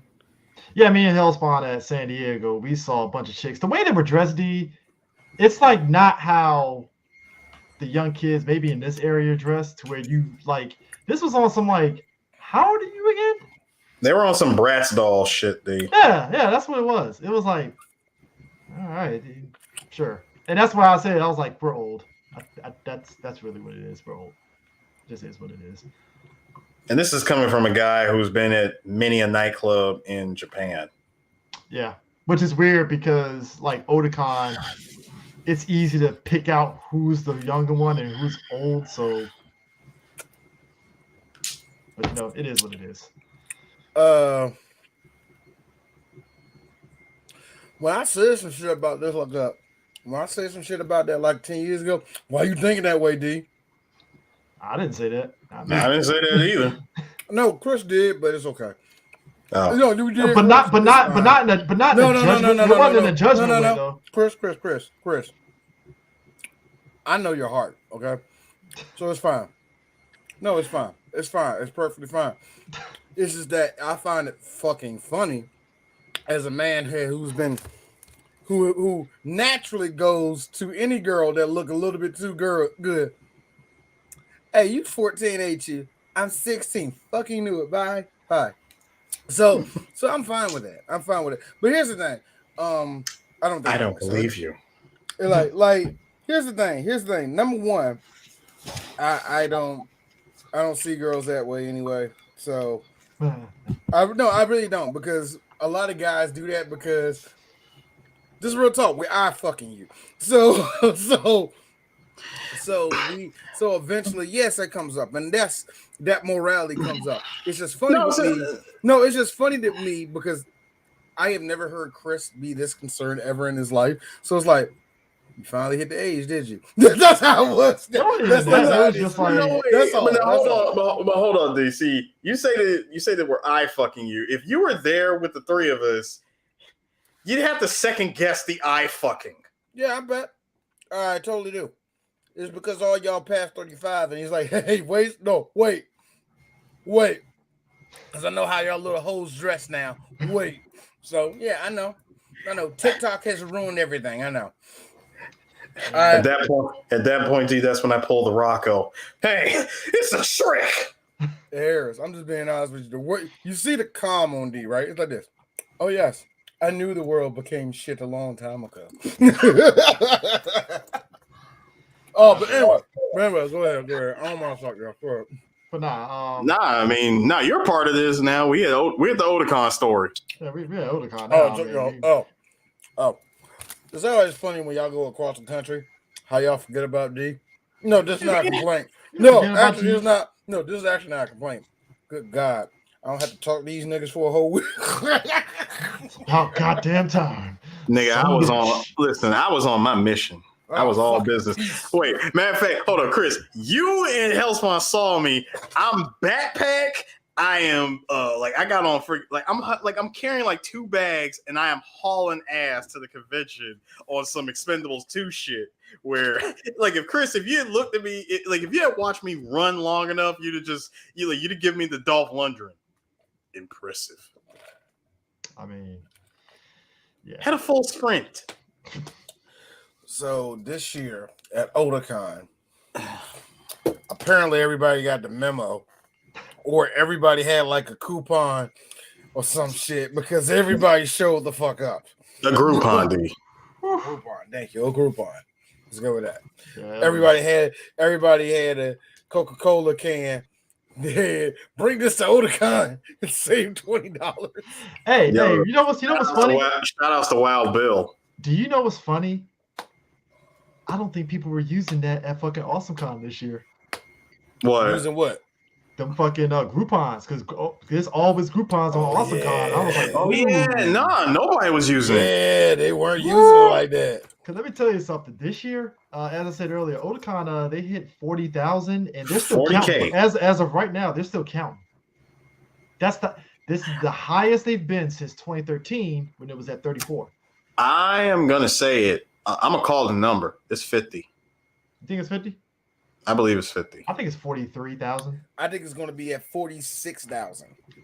I'm gonna say 46. right. I think it's at. If I you think saw that it's- line Saturday, Wait, hold on. I'm gonna say 50 with a margin of error of like 49 and a quarter. I'm going to go with between 43 and 46. It's going to fall in between that sweet spot. because let me tell you I'm shooting for the stars and saying 49 and a quarter to 50. You know what? Here's look. If you like, yeah, we talking about this 2 weeks from now. 68. What? I mean, like, if you yeah. saw there was two separate lines, folks. There was one line for folks that didn't even pre-register. That was the one going to the Marriott Hotel. Yeah. If you got tickets and you already did that, there was another line that was wrapped around the convention center that was going to the front. It was insane. It was ridiculous. And everybody that was driving along New York Avenue, I Street, L Street was slowing down, watching like, what the fuck is going on out here? Like, As we were talking, I'm sorry, go ahead. I was like, bear in mind, there's only one entrance. well, technically, There were technically two, but Nah, it goes I'm into talking it goes into the whole snake To get way in. bullshit that they had. Yeah. Yes. to get in. It was only one entrance. Yeah. Yeah. And it's so funny because of the Washington Convention Center, there's about 16 of them. But if you were Otakon, no, all y'all motherfuckers getting this one. There are too many ways for y'all to slip in here. There's only one way. So, you know. They gated all of them doors. It was like, oh, no, you're not. See, They gated all and that's the clear difference between Otakon and AwesomeCon. AwesomeCon had like several doors open. Just open. And you know what? No, because I don't want to go there next year. Fuck them. Anyway, we all turned in our badges to say, "Hey, AwesomeCon, deuces." Now, granted, yes, it's AwesomeCon's anniversary next year. Fuck them. Wow, is it? Yep. That's gonna suck because all the pressure you done cut. You know. So the really interesting thing that I liked about Otakon was not only the fact that there was so many fucking people there, but it was just that everybody had the same attitude, which was, okay, I'm here. So, I mean, look, it's like as soon as they got in, it was packed as hell. Trying to go in and out, we managed to Saturday find an easy way to get back and forth from the halls and stuff. and it and even Bro, that was hella dope. When we saw that opening between the dealer's room and the artist alley, I'm like, I had an idea because I was going to do some San Diego Comic-Con like, Eris, there has to be a door that goes around. And when I pointed, okay, here's the thing. D, you're going to laugh. Over here. No, here's the thing, D. Here's the thing. Eris pointed towards that area, and I thought he was pointing towards the booth. And I was like, oh, that's a nice booth. And I walked over there, and that's what and I looked up, and I was like, oh, Eris, is that what you're pointing at? He's like, yeah, I was pointing at that. I'm like, oh, damn. I'm over here walking. I'm like, Chris, what are you looking at? I gave hope to that poor fucking exhibitor that thought we were going to buy something. I swear, Chris. Chris, I've said this before, and I'll say it again. Thank God your dick is big and thick. Because holy shit. The stupid shit you do sometimes, like, God damn it, Chris. I gave that dude I don't hope leave like the house because of you. I gave that dude hope like I was going to buy his t-shirt. I gave him hope. And I immediately just the hope disappeared off his face. Fun part about this. The hope disappeared off his face. The fun part Eris saw the hope disappear off the guy's face. Like, oh. Best thing about all this, though, Chris, Sunday I took full advantage of that. And I got to the point where I didn't even flash my badge. I just walked.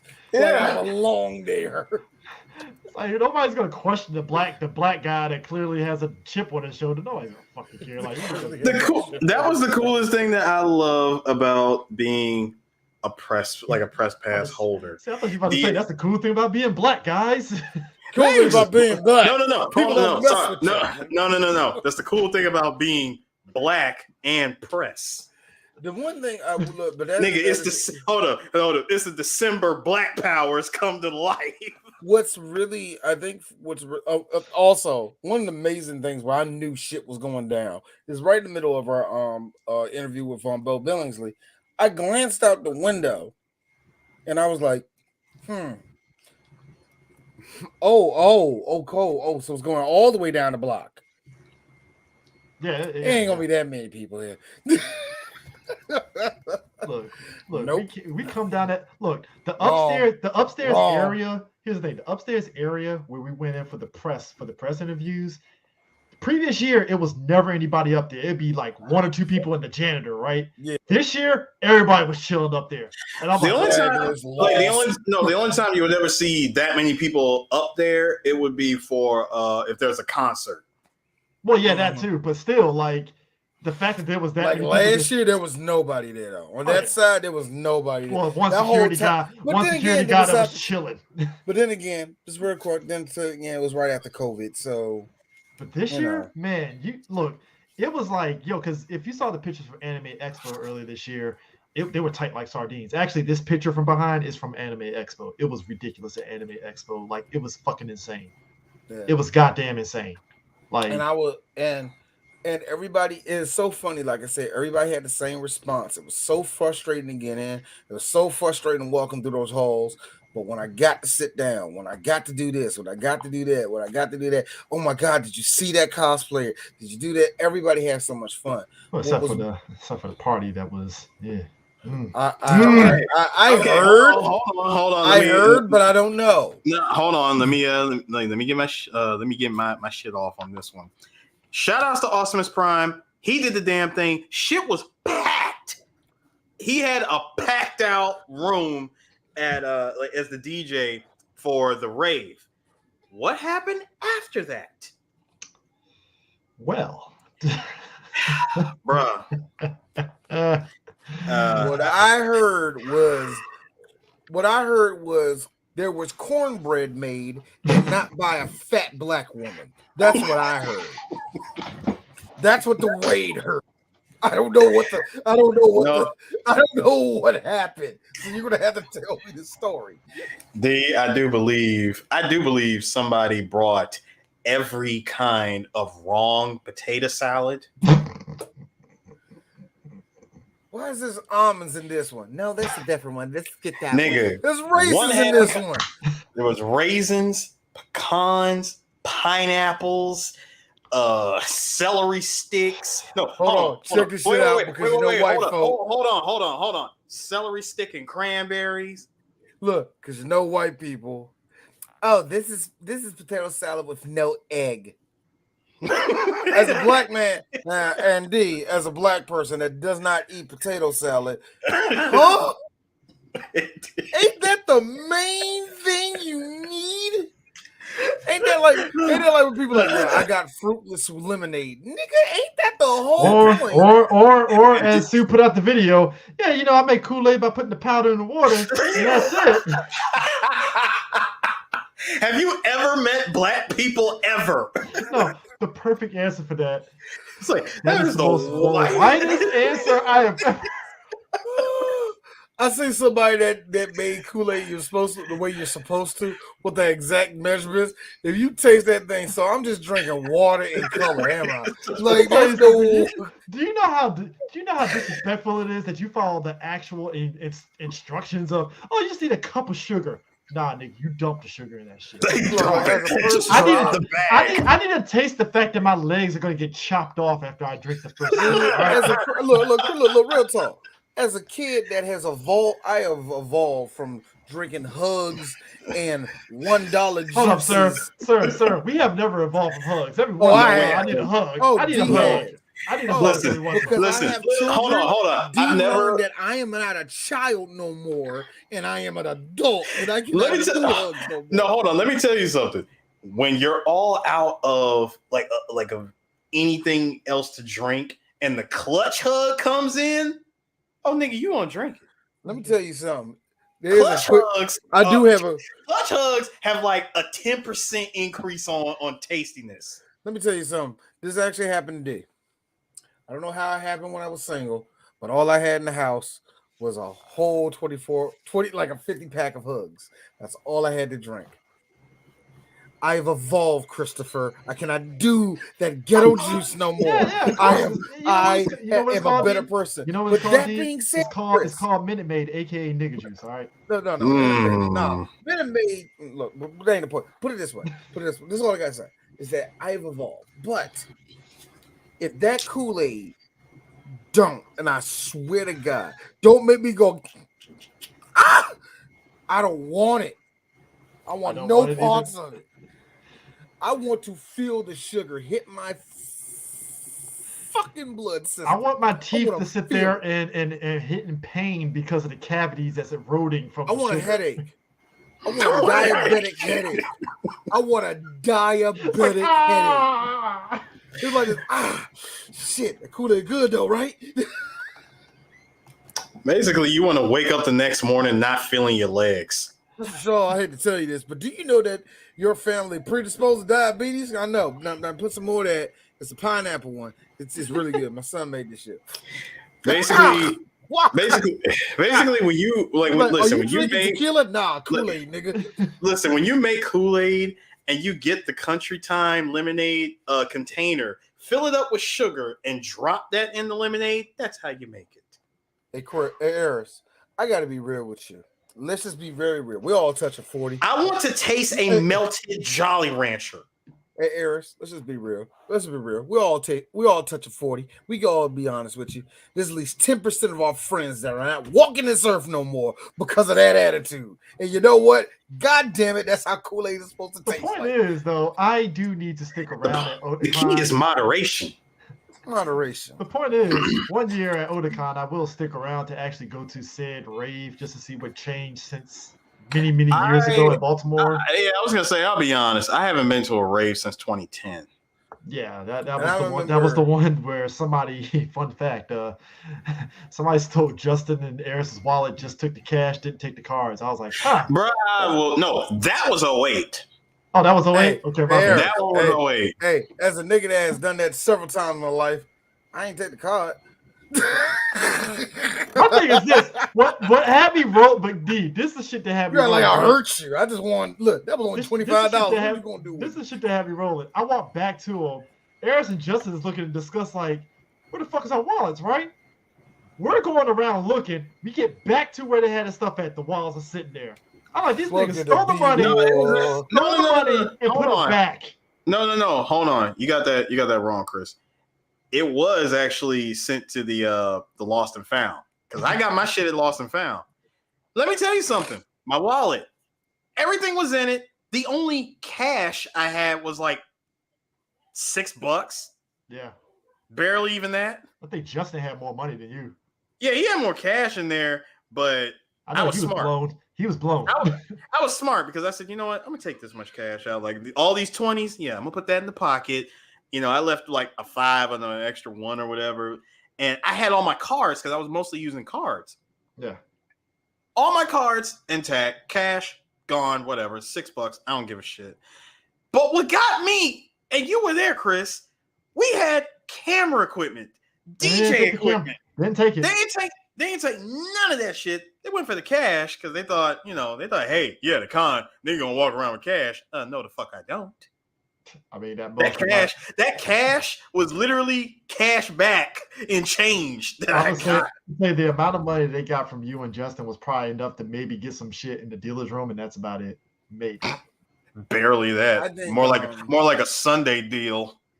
I think it's very interesting though that for you and Chris mostly, but it was one of the most gratifying things that I've got and I really mean this, one of the best moments I ever felt with Three Black Geeks when we were done with we're going to talk about the interviews really briefly, but it was after we were done on Saturday and we spoke to what's her name down there with the press? Allison. And Allison, and she's I love her. Nice. And she just pretty much told how she's much a goat. She told us she pretty much told us how much how much you guys always work for this con, y'all do this and do that, and the guests like you and shit like that. And I was like, these are two OG. And like, I'm talking to Eris and Chris. Real talk, they're OGs of this fucking con. I always wanted to be a part of this con, and I just never, it just never worked out that way for me. And eventually, when we started doing Three Black Geeks, of course, I started going there, and this is my favorite con. It's my favorite one. I love going to Otakon every year. And it's just one of those situations where it felt very full circle, especially for her to say that to y'all two dudes who have been going to this joint since the late 90s. That is beautiful. Since 99. That is beautiful to me. That is 99 into the 2000s. And then we had to get that same. Y'all had to have that same moment when you was talking to Tiana Camacho, who come to find out has went to that con a couple times back in the day, and y'all was like, "Bitch, we were there too." Yeah. Look, here's how funny. It's very funny, and for me, it makes me feel good because, like I said, I wasn't the people to build this con. Y'all two were. I'm glad y'all were given that. And that felt great. That felt great for me. That felt really great. Remember we went to that little job thing in Baltimore, and we went to KatsuCon down the street. Yes, I remember that. We went to it was a school thing on a Saturday, right? It was basically technically extra credit for class, right? For school, right? Yeah, we got extra credit. We were done early at 2, right? So I was like, oh yeah, just be back here by 7 o'clock so we can get the bus back to the school, right? So Mary, Eris knew her Mary. She was part of our little library group. Mary was like, hey, KatsuCon's down the street at the hotel. Y'all want to go? And I was like, fuck yeah. It's like, let's go. Let's go. We impromptu went to KatsuCon. KatsuCon used to actually have a convention in Baltimore at one point. Yeah. And that's why I laugh, because I'm like, fuck, you two are old. Because I remember when it started in Baltimore, like, yo, really? And that was the same year that they had a porn star who was signing hentai DVDs. Yep. I think Eris told me that story. Yeah. I vaguely remember it. Yeah, they had a whole line there. It's a 20-year-old story. This 20-year-old story. Shout out to my boy Jose. He graduated after us. He got, no bullshit, on a dare. He bought a fucking hentai DVD and actually got the porn star to sign it. We were fucking dying on that shit. Let me tell you something, Chris. Do you remember Otakon 2003? Yeah, when all of us dressed as like the Matrix Reloaded shit. That was on one of the days, but the other day, do you remember who I was on one of those days? Because I wasn't Matrix. I don't remember. I remember you were Morpheus that year, but I don't know. It was Morpheus. It was Morpheus, and he was Colin Chow's character. Yeah, I was Seraph. But there was another character that I cosplayed as. I totally freaking blanking out. I don't remember. So it wasn't a Matrix character. No, it wasn't Matrix. Vincent. It wasn't Vincent. No. I mean Virgil. I'm sorry. It wasn't Virgil. No. Okay. I don't know who it was then. My very first Otacon cosplay before the whole Matrix thing. I'm gonna hate myself because I know it. You should know it. But no, my very first cosplay, I was Yamazaki. Oh shit, that's right. Yeah, you probably gonna have to go all the way back to like the cameras to find that shit. Very, very early on, I was Yamazaki. I remember. Hold on. I remember. Don't break those pictures out. Do not break those pictures out. I don't even have a picture. I remember it though. I'm about to say I don't have a picture of me dressed as Yamazaki because I came as 2002 Yamazaki, where it was just I was Fatal Fury Yamazaki, where he was just black shirt, black pants, and hair. You have a vest, did you? Not that. Not that version. Yeah, I'm about to say not that. The one I came was Fatal Fury. I came as Fatal Fury Yamazaki. KOF 97 and 98 Yamazaki, he had the vest and the long sleeve shirts. Mm-hmm. But also shout out to Sue, because he had that big ass fucking camera that he was using to fucking catch videos on that shit. you talking about for this year, right? No, I'm talking way back in the day, like you had that fucking camera that Oh, dude, you know I still got that camera. I am shocked. Yeah, I mean it was my dad's camera. That thing took whole VHS tapes. It still works to this day. Yeah. But yeah, Otacon this year, it was dope, and like we per usual, it feels like this might be a tradition till whenever we just get tired of it. We actually stayed till it closed. And it was actually nice for a change to see everything kind of like close out and stuff. Sue managed to get an interview with what's her face? I interviewed one Kaho Shibuya. Yes. And I have been, let's just say this, I have been after this woman. Like Doesn't sound right, but all right. What, D? Huh? What, D? I ain't say nothing. Yes, you did. What did you say? I ain't say nothing. I mean, the man ain't lying on that one. I mean, I Listen. said nothing, sir. I don't know what you're talking about. Anyways, if you I know, have you been know. I've been after that woman for a while.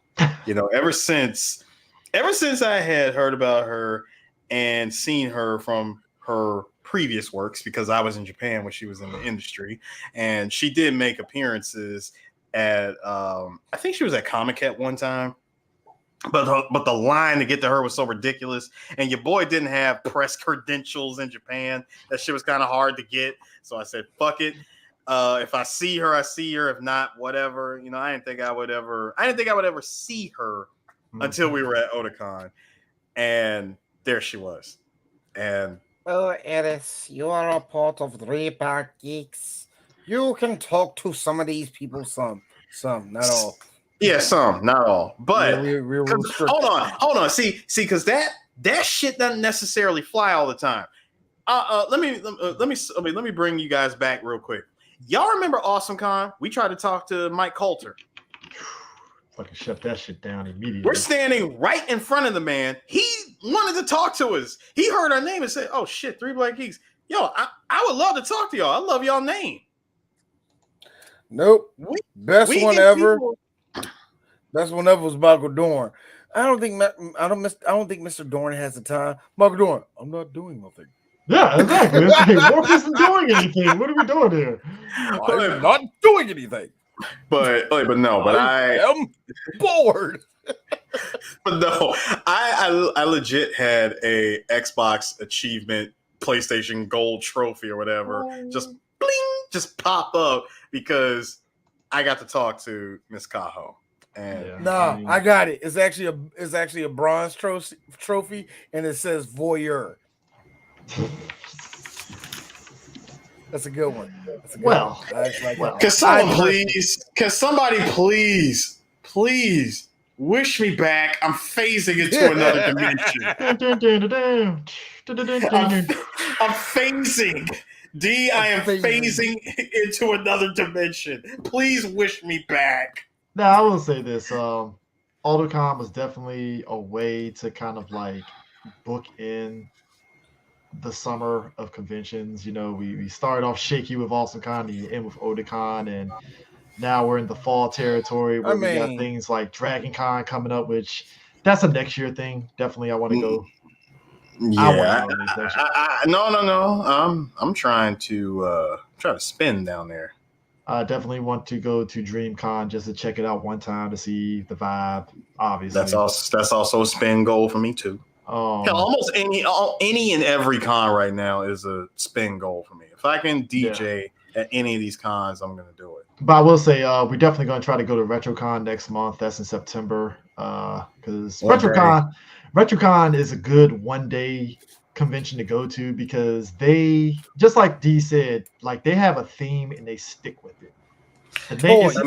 Old ass toys and old school guests. So we saw Gary Chalk there one year. Like he was great. Love him. He did a bump for us. We did an interview with him. He was great. They get the A team minus Mr. T, which it's unfortunate Mr. T doesn't come to those, but we get the other A team, which is great.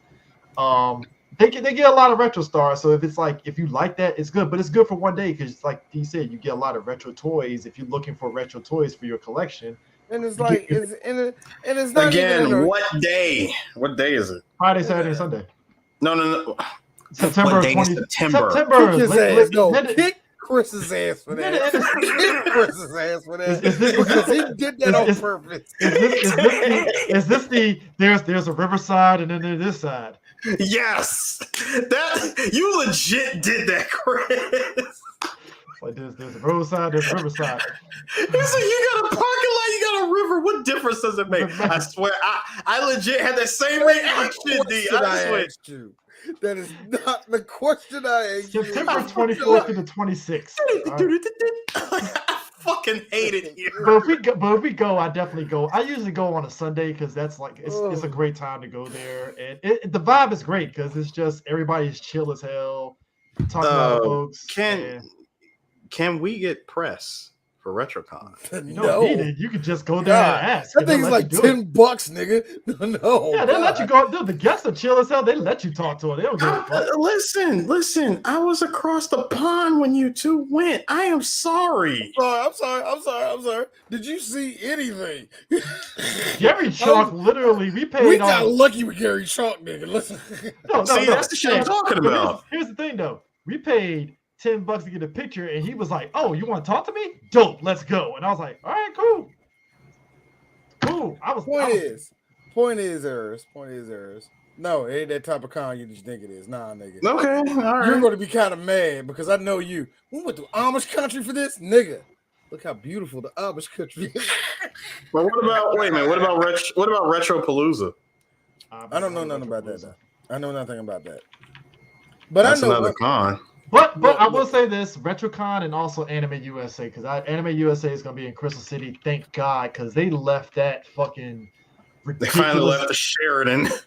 Dude, let me tell you something, folks. The Sheraton. That shit has been there since That shit has been there since you and I have been in high school. The Sheraton in Woodley Park. The only thing it has going for it is, and Anime USA literally tells people, take the metro, do not drive, because if you're trying to find parking in Woodley Park, good luck. Good fucking luck. I don't know why they kept on doing it. Gentrification is the only reason why they had to fucking move to Crystal City. Because like the hotel had to renovate the area where they have it at, and they were like, all right, guess we're going to Crystal City. I'm like, thank fucking God. You guys need to move the fuck away from that place, because holy crap. That shit was bad for your health. Because I used to love Anime USA, and I just got tired of fucking taking the train up to fucking Woodley Park. I hated that shit, because the red line, for as long as I've been alive, has always been a pain in the ass taking up there to Woodley Park. It just is. It's annoying on a Saturday. Like, nah, I'm out, So, Anime USA is in October. I think it's October 14th to the 16th. So, yeah.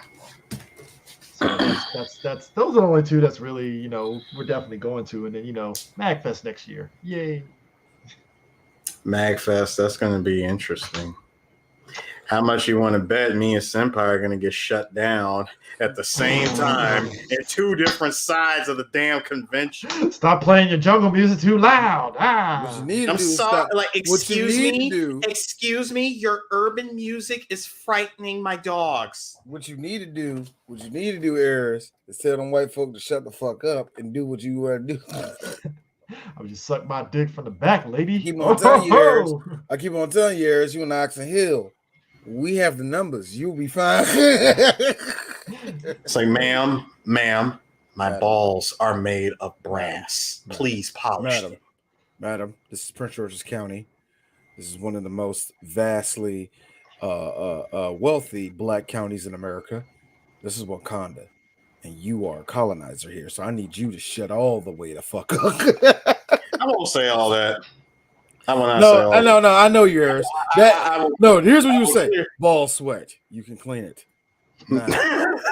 I know that's what you usually say. No. You got to go like Edgar from fucking The Boys. Just very you got to go that way with just matter of fact about it. Like, what are you gonna do? It's like, this is luxury of a white person. I mean, listen. When that moment happened at MagFest for me and Senpai was tight, okay? Because we were both told we had to turn shit down. And the moment that woman said that to us, whole ass marching band comes up the stairs, 2 flights of stairs, and rolls right past the BlurredCon booth. And I said loud as day in front of both her and the Must other be security white. guard. No. I just simply said, I'm sorry. How the hell are we supposed to compete with that? And But Senpai, as pissed off as Senpai was, he was dying on the inside. He was like, "Bro, you ain't shit. Why are you trying to make me laugh?" I was pissed off. I mean, but like I will say this, like I said, I'm happy for RetroCon only because some of the Thundercats are going to be there. The voices of Thundercats obviously is going to be there. I'm a bit happy about that, and also the voice of Skeletor, Alan Oppenheimer is going to be there. So you already know that's an intro bump we got to get. Yeah, definitely. It's like I said, RetroCon is always great, and hopefully Denzel shows up because he's not that far from RetroCon. So hopefully, Denzel still he and I we still got to get that Prince and MJ thing. He said he's trying to go to BlurCon next year, so hopefully that works out. Oh, he better bring his ass to BlurCon for sure. Now, see, that's the funny thing. He probably. I mean, he's doing the wrestling. We don't thing, yell so at. No, it's like this. We don't yell at Denzel. No, Now, we yell at Charlie, little cheap ass, for not coming down the fucking highway. Really, nigga? Oh, trust me. I don't want to hear no shit, nigga. You single, nigga. I don't want to hear. Trust me. I'm gonna call Charlie up and be like, "Yo, dog, we're gonna be at RetroCon. Bring your ass over. It's BlurCon. You don't come down here and get Nurse Betty to throw her titty in your face, nigga. Man, shout out to Nurse Becky. She's great. She's an all-star. She's no. I mean it. I mean this. I know what all y'all think. Damn, her titty, guys. She's actually a very lovely lady. I'm dead serious. Yeah, she's one of the better cosplayers out there. I really like her. I really do. With much respect. With much respect. Respect. Bless up. Hey, Nurse Becky. Bless up.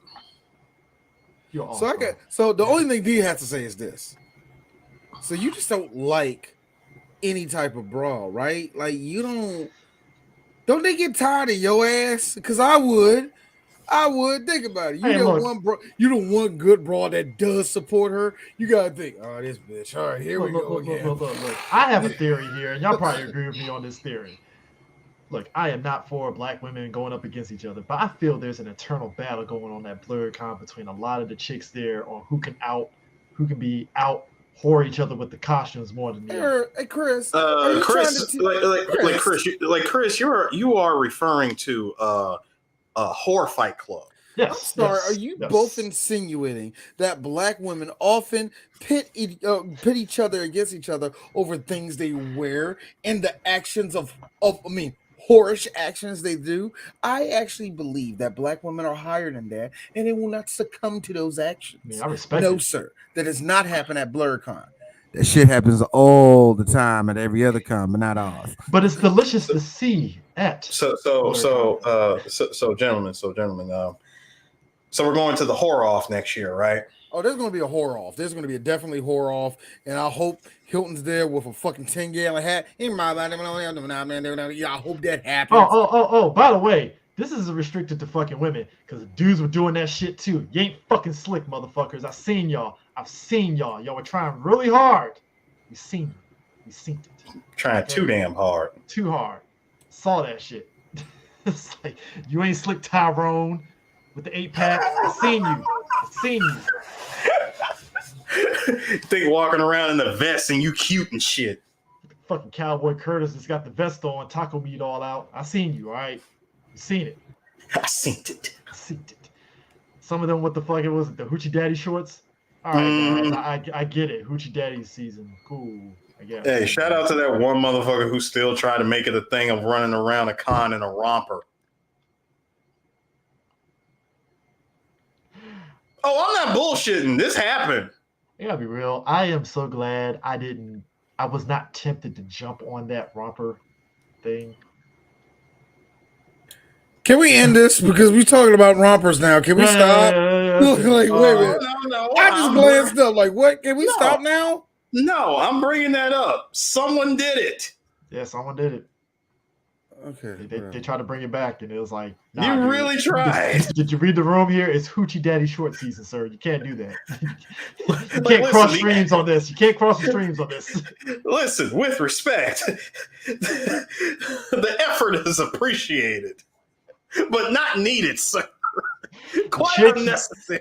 The chicks wanted the yams out. All right, they didn't want anything else. They just wanted the yams from the Hoochie Daddy shorts. That's it. So but anyways, yeah, that's our con recap.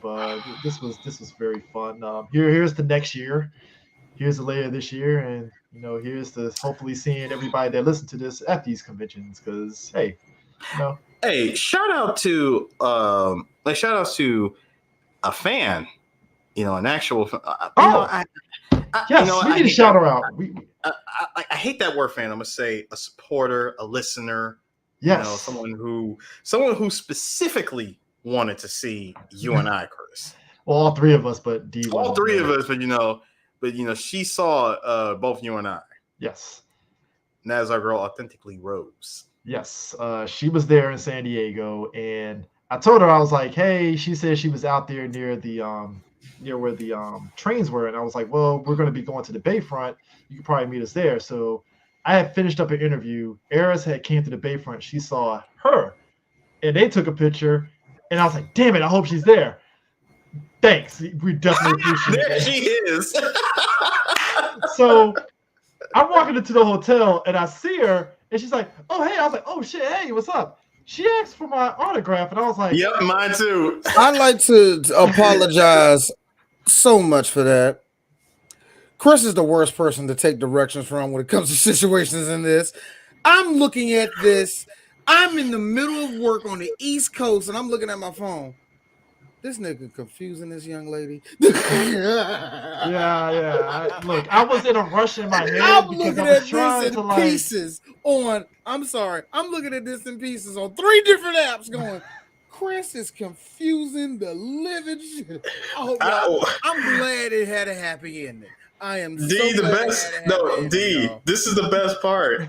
Out of all of that word salad directions that Chris was giving, right there. Nigga. No, hold on. Wait, hold on. She didn't just find her way there. She ran into me first. Like, I'm literally coming down the escalator. I'm about to make my way out the door. I hear my name get called. Always happens. I get You don't like find I hear Chris. You run into D and Eris first. That right, always. like, listen, I hear my name get called. I turned and I was like, oh shit. Bruh, hold on. I finished the interview, and Sue sends me a picture, and I was like, oh shit. Hey, hold on. Wait. 3 different apps seeing this shit going, Chris, what are you doing? And wait, hold on a second. D, y'all remember what happened after like BlurCon? Like that Saturday morning? Yeah. Bruh, how many times did I get stopped? I was like, holy shit. Somebody actually wanted a picture with me, and I had to be a hoe in front of D, and I said, I am a fan. So she stops him, and I'm running back towards the Bayfront. Erin shoots me a picture as I'm running to get to the Bayfront. I was like, oh shit, she's there. As soon as I got in the door, boom, she's right there in the ATM, and I say hi to her, hugged her, and signed an autograph, which throws me off because I'm like, I guess I'm famous now. I guess you signed the autograph. No, D. I mean, no, Chris. We are black famous. We're black famous. Yes, we're black famous. We're black famous. So now the pressure's on D to meet up with her to get the autographs, and she can complete the collection. Complete it. As soon as she gets D's autographs, like Thanos. I was just gonna say that. You know that's what she did. She got mine first. She got yours. She's looking at D like, one more to go. You got like 18. Nah, y'all doing the work. Y'all doing it wrong. She's doing something like a little bit longer than that. Think of Evil Morty or Rick and Morty, where he gets like the essence of every black podcaster. You know how long I've been looking for you, Dwayne? No, you don't. Oh, you want me to? She's like, no, she's going to be the most interesting black woman in America. Stop her. Look, she turns into an Akira monster. But but she is the sweetest person. She is dope as hell. I love that, she Yes. The PG cops empty out their 9mm doing nothing. Pow, pow, pow. Damn it, she's. Do you see the comment though? Bruh. Rose, I love you. Thank you. Oh god. Like Tetsuo Canada.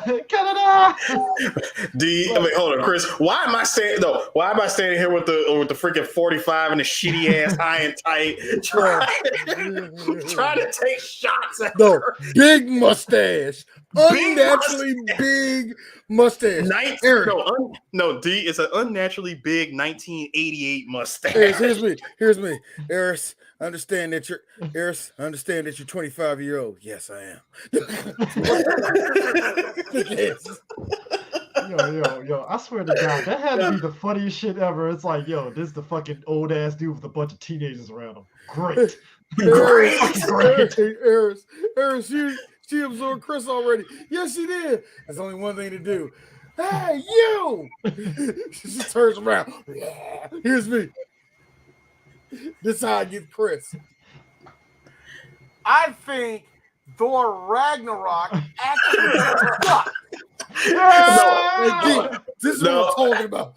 No. Hold up. Now this is time for D to talk real shit. I'm sorry, Eris. I'm sorry, Chris. I mean, about 45% of you fucking black podcasts that only talk about the MCU and nothing else. All of y'all will hop out of here at one fucking swoop. Wait, D. I'm the 1% that's like you that like DC. I love you. No, D, you forgot to mention that the moment you said. Fuck DC. I'm you on forgot to mention with them. Anyway, go ahead. You forgot to mention that with like the moment you mentioned Thor Ragnarok, you forgot Chris is locked in there with that shitty battery powered rail gun. Like and shoots his way out. Oh, how dare you! Hey, look, hey, Chris, calm down. Chill, nigga. Damn, we got big in these. Shoot her. No. And D, hold on. That's why I stopped the both of you. I'm like, wait. So D, let me get this straight. He had that weapon the whole time, and had you not said that, would he have used it? No, he wouldn't. He would have. Oh, you know, it's Christopher. He would have sat on it and be like, oh. Everybody did already. If we're gonna bookend it on this,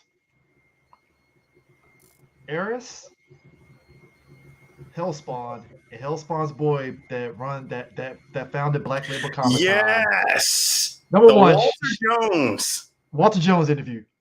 Look, we made fun of him. He unknowingly knows about the joke. Not gonna say that it's confirmed, but he unknowingly knows about the joke.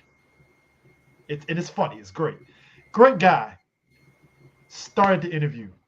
Some rando came there and just boom, poked his fade in there. And I was like, what's going on? And me and Walter looked at each other like, the fuck is going on? And I look over the corner of my eye. Eris is about ready to put the camera down and do something. I'm like, what's going on here? See, I'm holding my gimbal, right? See, Chris ain't shit because he's been calling me fucking Glogo 13 with my production equipment that whole weekend. Like Chris didn't see, like Chris probably, like you probably saw it, but I'm over here going, all right, leg 1, leg 2, leg 3. I'm about to put this shit down, and I'm about to get to this dude. But Demetrius stopped me. Hellspawn stopped me.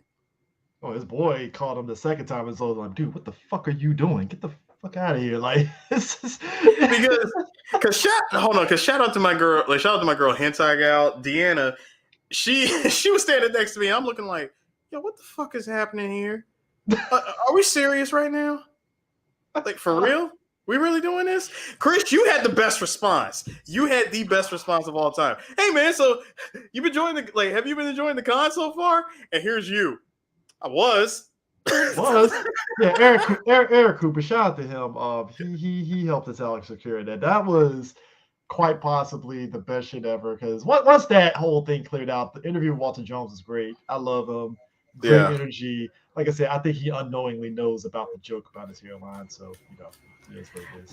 But anyways, He knows he's a Oh. black man that gets his hair cut.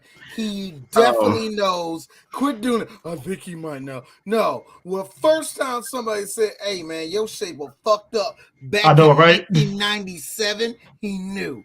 Don't do that crap. But anyways, let me. but- He's but one that- of our favorites. I do want to I want to cap off all this by saying, you know, after the conversation that we had with Hilton regarding BlurCon and all the other black cons that are running around out in the wild, remember, I'm gonna be like when the few in I would say in 10 years time, Chris, you're gonna see me with long white hair walking next to freaking Hilton, going, people rejoice. You are about to become the children of BlurCon. I mean, I think ultimately, though, I think the overall thing of this convention He's is gonna have that Infinity Gauntlet. but I think overall, like even despite the jokes, though, he had a point. It's like, look, we as black conventions, we all we got, you know. And at the end of the day, Yeah. it's CMB. it really is. So it's like I said, at the end of the day, as much as we talked our shit about like HBCU con, it's like, hey, look, you just hope that everybody can improve. And and you know what? Shout out to HNIC Con. yeah, HNIC con, we went there. I forgot about that. We had a good experience. It ended on a very jank moment, but hey, Bruh. They tried to sweat us out by turning off the air conditioning. I mean, granted, it ended on a they were selling illegal alcohol, which was probably not the smartest it move. was the 3-strike rule in a school. Yeah, you know. So, but yeah, it was a great experience. At least having a day in Philly and eating a cheesesteak and then bouncing. You know, it was great for the day to kind of just chill. But yeah, that's pretty much it for this. I guess That's been our cons. That's been our cons so far of this year. Yeah, so I guess since we get back on track, we'll be back on schedule with 3BG. Other than me and D probably doing a sports show this week because Juan Soto finally got fucking traded. And probably another Morphin Metacast. Oh yeah, maybe on that one. Morphin Metacast is we got that coming up, and also Comic Book Corner. So yeah, but yeah, that's about it. It's been fun, great experience. To future cons, gentlemen. Hopefully, To D future can. cons. Hopefully, D, God willing, if there's a will, is a way. If we got a fucking Kickstarter to shit, D, you got to come to San Diego next year. Why? Because we want you there. 2018 2018 was great times. Wait, Chris, hold on. D, cut the bullshit, nigga. You know you want to come. You had fun in 2018 and you know it. Exactly. The shenanigans of 3BG was in full swing here. Come on now. Like, Nigga, was it not you that put that picture together on Instagram? Year 1 3BG, us at San Diego Comic-Con. exactly. So, you know, hey, we'll make it happen. We can do this. I think we can attempt this. Stop bullshitting us and yourself. You know damn well you want to. Treat yourself. Exactly. Treat yourself. And- You gotta spoil. Hey D, you gotta spoil yourself. Yeah. But anyways, that is it, folks. Thanks for dropping by and listening to our ramblings about the convention experience. And what's so funny, D? What's up? Nothing. I'm good. All right. Oh, So, everything's fine. This has been very illuminating. Very illuminating. Very. With that in mind, I guess you'll see you guys next time we go live, whether it's gaming or podcasting, whichever one. Oh yeah, shout out to the 10K subscribers that we have reached on YouTube. You guys are awesome. You guys And are shout awesome. outs to us, man. We cracked 1.1 million downloads. And climbing. Because we're all stars. We are. We're all stars. There's an actual star floating around us. And we stayed together longer than Desus and Mero. So Oh, but we ain't gonna talk about that. Good night, everybody.